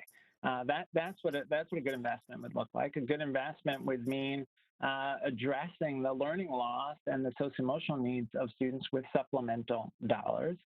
Investment would mean doubling Pell Grants and making it possible for low-income students to successfully pursue higher education. Thank you, and I'll switch over to Ms. Jones, and you hit on something because I know most of our education funding comes from municipal taxes, which already puts our kids at a disadvantage. Ms. Jones? Yes, so we need to change that local property taxes as the basis of funding schools, because if you have a poor neighborhood, poorly funded schools, another generation lost. We also need to invest very vigorously in early childhood education. We need to invest in teacher education. We need to have a model like Finland, where you have a mentorship position for teachers for 2 years after they graduate. Thank you. Thank you. I'm not sure which bell that is, but either way, I'm done. Thank you so much, Mr. Chair. Thank you. Thank you. Both are obnoxious. Especially the second one. Gentlelady from Florida, Dr. Shalala, gentleman from Michigan, Mr. Levin. Thank you so much, Mr. Chairman, and happy Pride Month, everybody. President Trump and Secretary DeVos just last week claimed school choice is the civil rights cause of our time. And that's just honestly comical, but it's unsurprising. Because in Michigan, we know that school choice causes segregation in our time. We're seeing the impacts of these policies right now in Michigan's 9th District. Mount Clemens School District in Macomb County has seen massive numbers of white students partaking in schools of choice to go to nearby whiter school districts. Michigan's school financing moves with the student, meaning that when a student leaves to go to another school district, that funding goes with them. As a result, the Mount Clemens School District, with a majority Black student body, has faced major budget deficits for the past 2 decades and struggles to rebuild school infrastructure that hasn't been updated in more than 50 years. That's before the COVID crisis. These students are being intentionally left behind. There's no coincidence here. Horrifically, Betsy DeVos is now trying to foist these harmful policies on the entire nation as Secretary of Education. Just last week, the Department of Education finalized a rule that would funnel critical emergency money away from the school districts and students most impacted by COVID-19, as Congress intended, bipartisan, bicameral, and send it instead to private schools, even those serving the very wealthiest students. Mr. King, I'd like to ask you about this. Would you agree that school choice policies can, in place with funding models like Michigan has, disproportionately harm students of color by funneling money and other resources away from their schools? Yeah, there's no question that the vision of school choice that Secretary DeVos favors is one that is harmful to students, and the evidence is clear in Michigan. And it's both the problem of the funding structure, it's also the unregulated charter market, which has allowed for-profit charter operators who are not serving students well to proliferate without meaningful accountability. So this narrow vision of schools is part of the problem we have to solve. Well, and I would just add that here in Michigan, which Ms. DeVos, Secretary DeVos, has had an impact on for many years, the charters have almost no regulations, and it's been a very harmful thing. What happens then to educational equity if we don't save our public schools? If we shift to the GOP idealized free market education system, which students will be hurt the most? There's no question it will hurt students of color and low-income students the most. Public education is the foundation of our economy.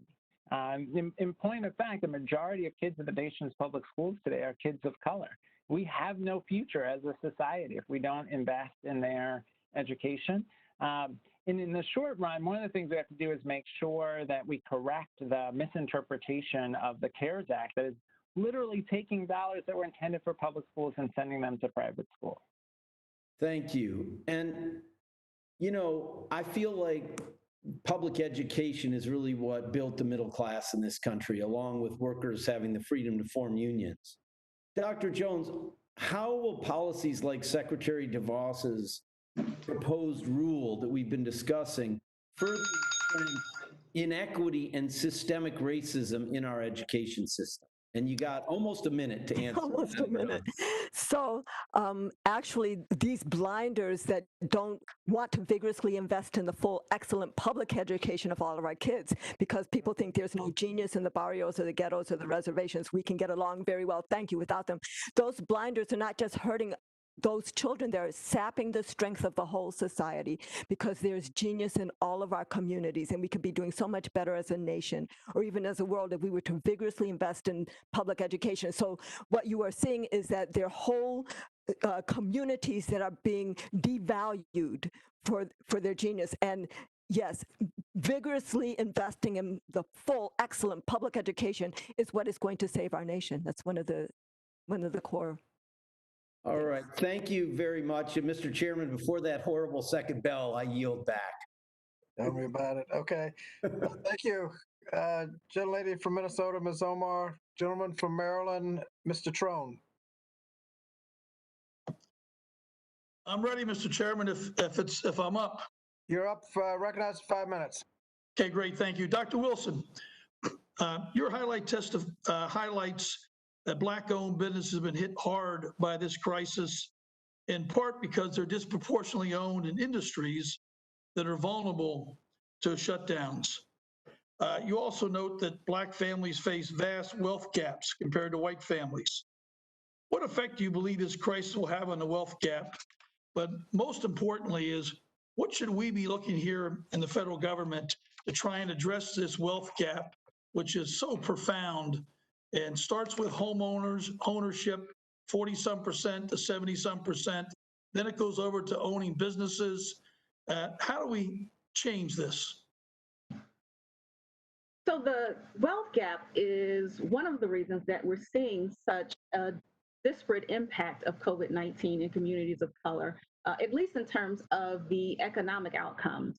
As I mentioned before, having wealth, having savings puts you in a position to be able to weather the shutdowns and the things that we've had to do in the interest of public safety. Without adequate savings, without adequate wealth, you have no cushion, or you're going to rapidly deteriorate any savings that you did have. So I see that if we don't address the immediate crisis, as well as think about addressing the wealth gap, we stand to see that wealth gap widening significantly.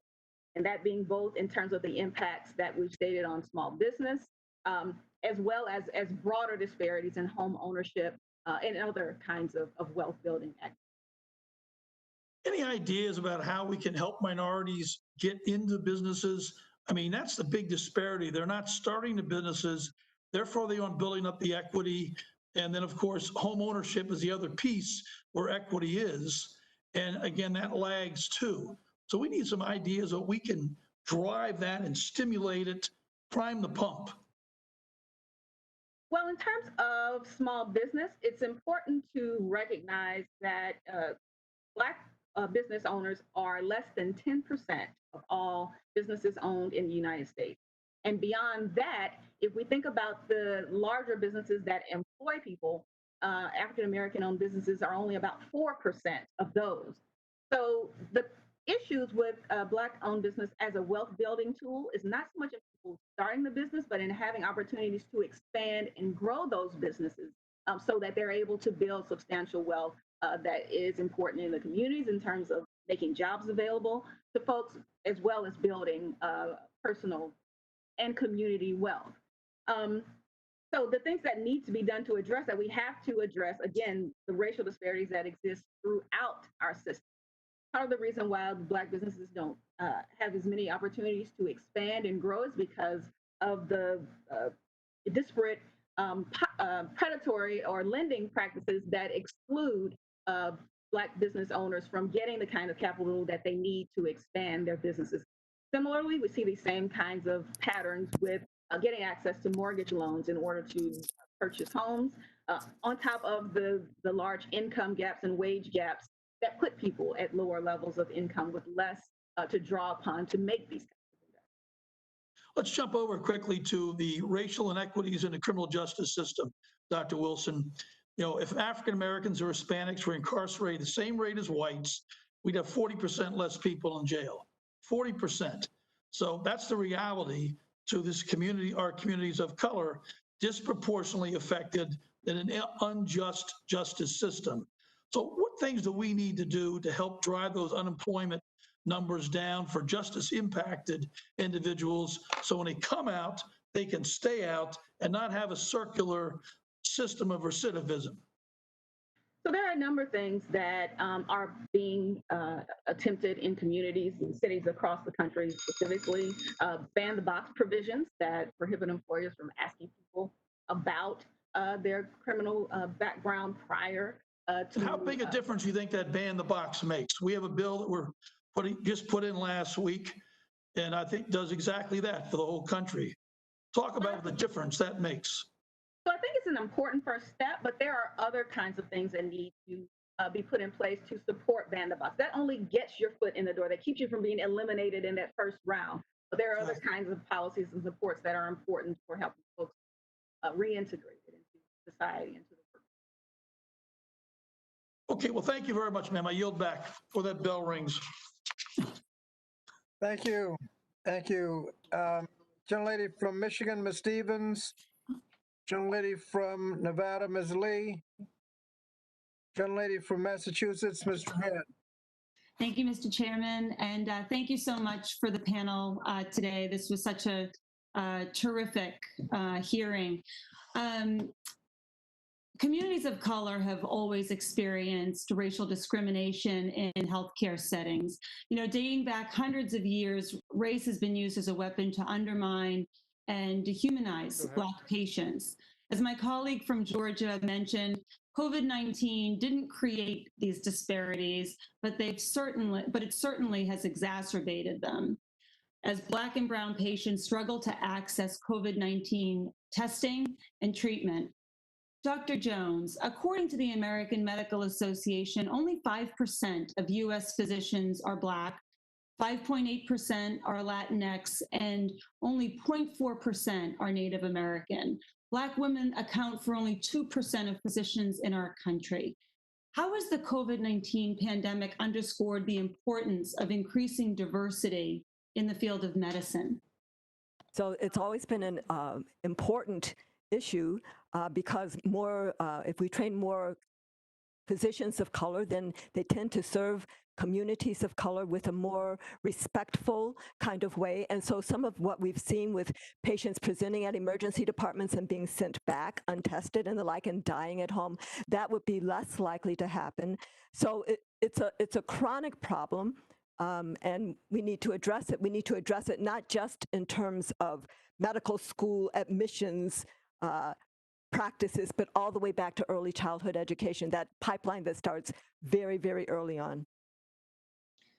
Great. And so if you could just elaborate a bit on how increasing diversity in medicine and public health prevent discrimination and bias from affecting patient care. So we know that implicit bias exists among medical care providers. We've been knowing this for about 10, 15 years, even before we had the implicit association test. And so physicians might look at a patient and think, oh, that patient couldn't afford, wouldn't comply, wouldn't understand, and not even give patients the full range of treatment options. So there's so many ways that these subtle biases against different groups, the assumptions that people draw, actually impair care, much less what happens when you have systems that also don't accept patients with Medicaid or don't whatever. So it's a provider thing and it's a system thing, and they go hand in hand because the more providers you have of color, then they're at the decision-making tables that can then change some of the systems things that are going on.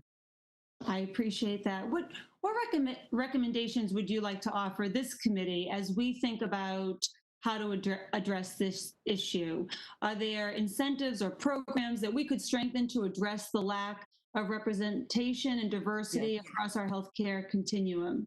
Something that's been in place for decades is the National Health Service Corps, which got a little bit of a bump in the Affordable Care Act, but that enables students from low-income communities to actually go to medical school in the first place, and then they have a payback commitment in needy communities, medically underserved communities, where they're then more likely to stay. So that's just one very specific thing. If that could become huge, then that would go a long way. Thank you so much. Thank you, Mr. Chairman. I yield back.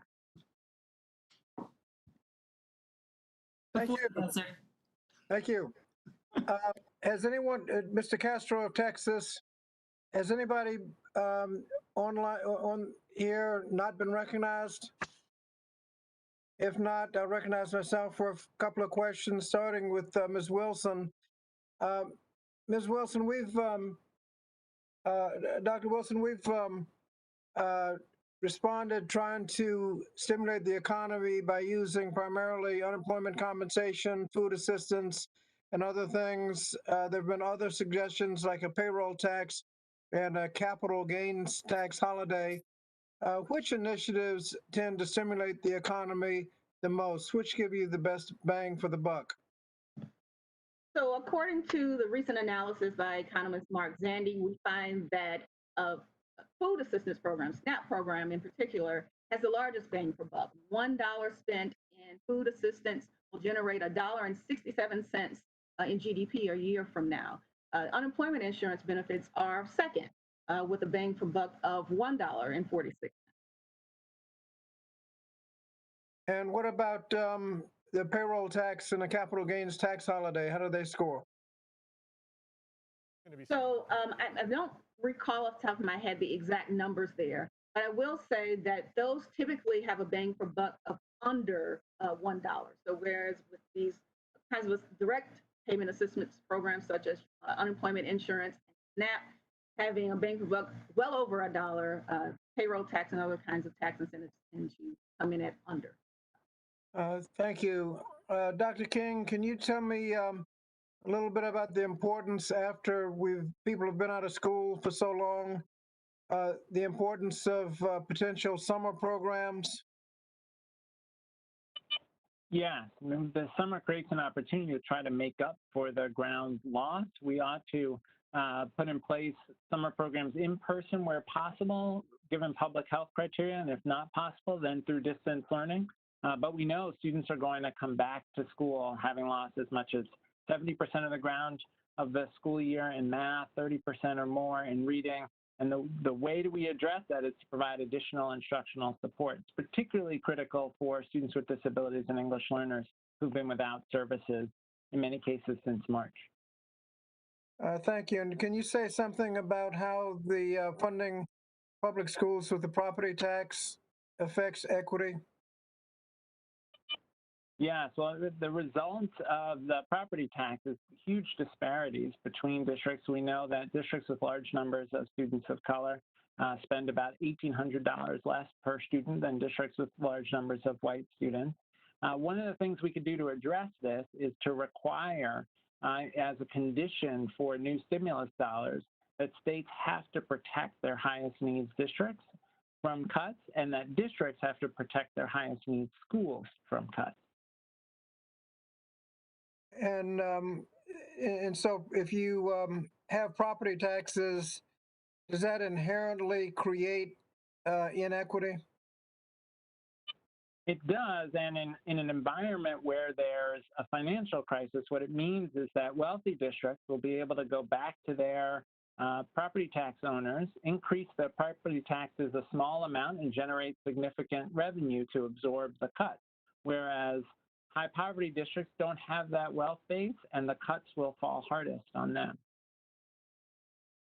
And Dr. Jones, can you say a word? We've talked about the COBRA subsidies. It's my understanding if you lose your job, you lose your insurance, but if you can get COBRA subsidy, you can continue your insurance. If you have to switch into the marketplace, you end up having to get a new insurance policy, get new providers, and even start your deductible all over. And then when you get your job right back, you got to go back, tell those providers it's nice knowing you for a couple of months, and then get back your old providers, and then start your deductible all over. Doesn't it make a lot of sense to try to do everything we can to maintain the continuity of your insurance? It does. So I think that extending COBRA, subsidizing COBRA coverage is a good idea.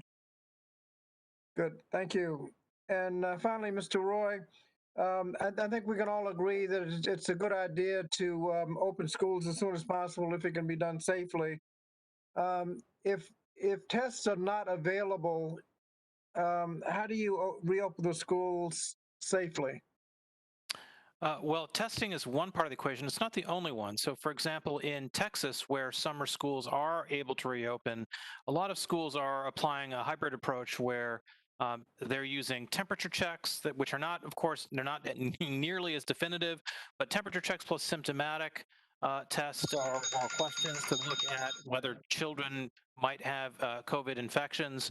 But again, it's more about risk management on the other side. Like before you get to the testing stage, really making sure that the kids are not transmitting the disease and that people who are at risk, who work at those facilities, whether it's elderly teachers, staff, et cetera, and people who live in households where there are elderly grandparents, that they are removed from that setting. So it's more about, I think, preventing the risk of infection from happening in the first place than about testing. But testing can be part of the solution if we can scale it up. But you don't need testing to reopen the schools. And of course, if you don't know whether people are transmitting or not, if you wait till they are symptomatic, because there's many will be transmitting before they're symptomatic. And one of the things that the HEROES Act includes is money for school construction. A lot of schools do not have proper ventilation, and that is one of the key safety requirements to make sure you have good ventilation. So we're going to do everything we can, and everybody wants to open up as soon as possible. But if you can't do it safely, I think we may have a problem. So I want to thank all of our witnesses for their testimony. Is there any other business? Anyone else have comments? So I want to remind my colleagues that pursuant to committee practice, materials for submission for the hearing record must be submitted to the committee clerk within 14 days following the last day of the hearing. So by 5 p.m. on July 5th, preferably in Microsoft Word format. Materials submitted must address the subject matter of the hearing. Only a member of the committee or invited witness may submit materials for inclusion. Documents are limited to 50 pages each. Documents longer than that can be incorporated by way of an internet link that may not be available in the future. So you want to be careful about that. And items to the record should be submitted electronically by emailing submissions to edenlabor.hearings@mail.house.gov. Without objection, I'd like to enter the following into the records, the report, following report. One, Black workers face two of the most lethal pre-existing conditions for coronavirus, racism and economic inequality, by Elise Gould and Valerie Wilson, published by the Economic Policy Institute. I want to again thank our witnesses for their participation today. Members of the committee may have additional questions that they'll submit, and would hope to answer them as soon as possible. Hearing record will be open for 14 days in order to receive the responses. And I want to remind our colleagues that pursuant to the committee practice, witness questions for the hearing must be submitted by the majority committee staff or committee clerk within 7 days. Questions submitted must address the subject matter of the hearing. Now recognize the ranking member for a closing statement. Thank you, Mr. Chairman. I want to thank our witnesses for participating in this hearing today, but again say we should return to congressional precedent and hold our hearings in person. Running the country through virtual proceedings and proxy votes is unacceptable. As we consider how to mitigate the impact of COVID-19 on families and communities, we must highlight the benefits that come to children and families in two-parent households. The likelihood of poverty in a two-parent family drops to 9% from as high as 39% in single-parent families. This is crucial to remember, as the percentage of two-parent households has dropped from 88% to 69% since 1960.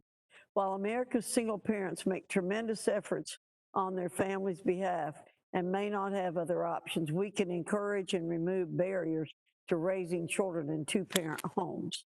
Before COVID-19, unemployment was at record lows, including minority unemployment, and the flourishing economy ushered in under the Republican-led Congress and the Trump administration benefited workers, employers, and families alike. The coronavirus and related state-imposed shutdowns have caused devastating job losses. The positive news, there's a path forward. We've seen from the May jobs report last month, with 2.5 million jobs added to the economy, that reopening our economy safely is helping Americans get back on their feet. Mr. Chairman, I also would like to ask unanimous consent that the June 21 editorial from the Wall Street Journal, "Failure in the Virtual Classroom," be included in today's hearing record. And I want to give some quotes from it to explain some of the problems that we're having right now that nobody has discussed. The title, "Failure in the Virtual Classroom." The remote learning experiment isn't going well. This month, the University of Washington Center on Reinventing Public Education published a report looking at how 477 school districts nationwide have responded to the COVID-19 crisis. Its findings reveal widespread neglect of students. This should concern all of us, Mr. Chairman. The report found only 27% of districts required teachers to record whether students participate in remote classes, while remote attendance has been abysmal. During the first 2 weeks of the shutdown, some 15,000 Los Angeles students failed to show up for classes or do any schoolwork. The Philadelphia Inquirer reported that 10 weeks in, the Philadelphia School District registers just 61% of students attending school on an average day. The same week, the Boston Globe reported that only half of students are logging into online classes or submitting assignments online. Students have an incentive to ditch digital classes since their work counts for little or nothing. Only 57.9% of school districts do any progress monitoring. The rest haven't even set the minimal expectations that teachers review or keep track of the work their students turn in. We are failing our students, and it is because, primarily, as this article points out, of teacher unions. And they go on to quote the people in the teacher unions. It really, we need to get the schools open and do anything we possibly can.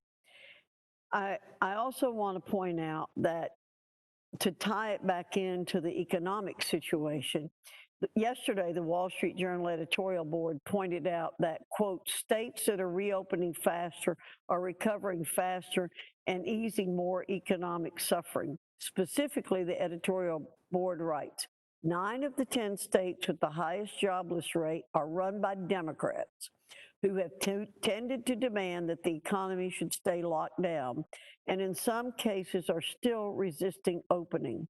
One exception is Colorado, where our former colleague, Democratic Governor Jared Polis, was one of the first to reopen. His decision is paying off, as Colorado's jobless rate in May fell to 10.2% from 12.2% in April. To lead our country back to a thriving economy, we can and we must reopen America.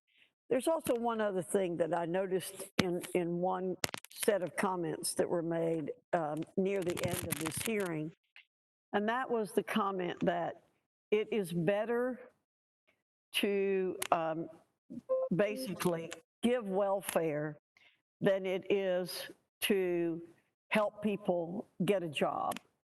And Mr. Chairman, that goes against everything we've ever known in this country, which is you get a better bang for your buck from welfare than by people going to work. And I just don't think that's true. I think everything that we can do to help people go to work, it diminishes poverty, it gives people options. And I hope that we will take some more focus on that in the future and talk about those statistics too. With that, Mr. Chairman, I yield back. Thank you. Thank you for your comments on the economic impact of certain initiatives. That's actually arithmetic. Some investments in the economy do better than others, and that's just a fact. The payroll tax and capital gains tax holiday do virtually nothing to stimulate the economy, whereas some of the other supports do much better. But there's a lot that we can do to help our nation get through this pandemic, and also reduce the racial disparities as we do it. But we want to thank our witnesses for their guidance and pointing out that the HEROES Act is a major step in the right direction to get us through this pandemic. If there's nothing more to come before the committee now stands adjourned, and I thank our witnesses again. Thank you.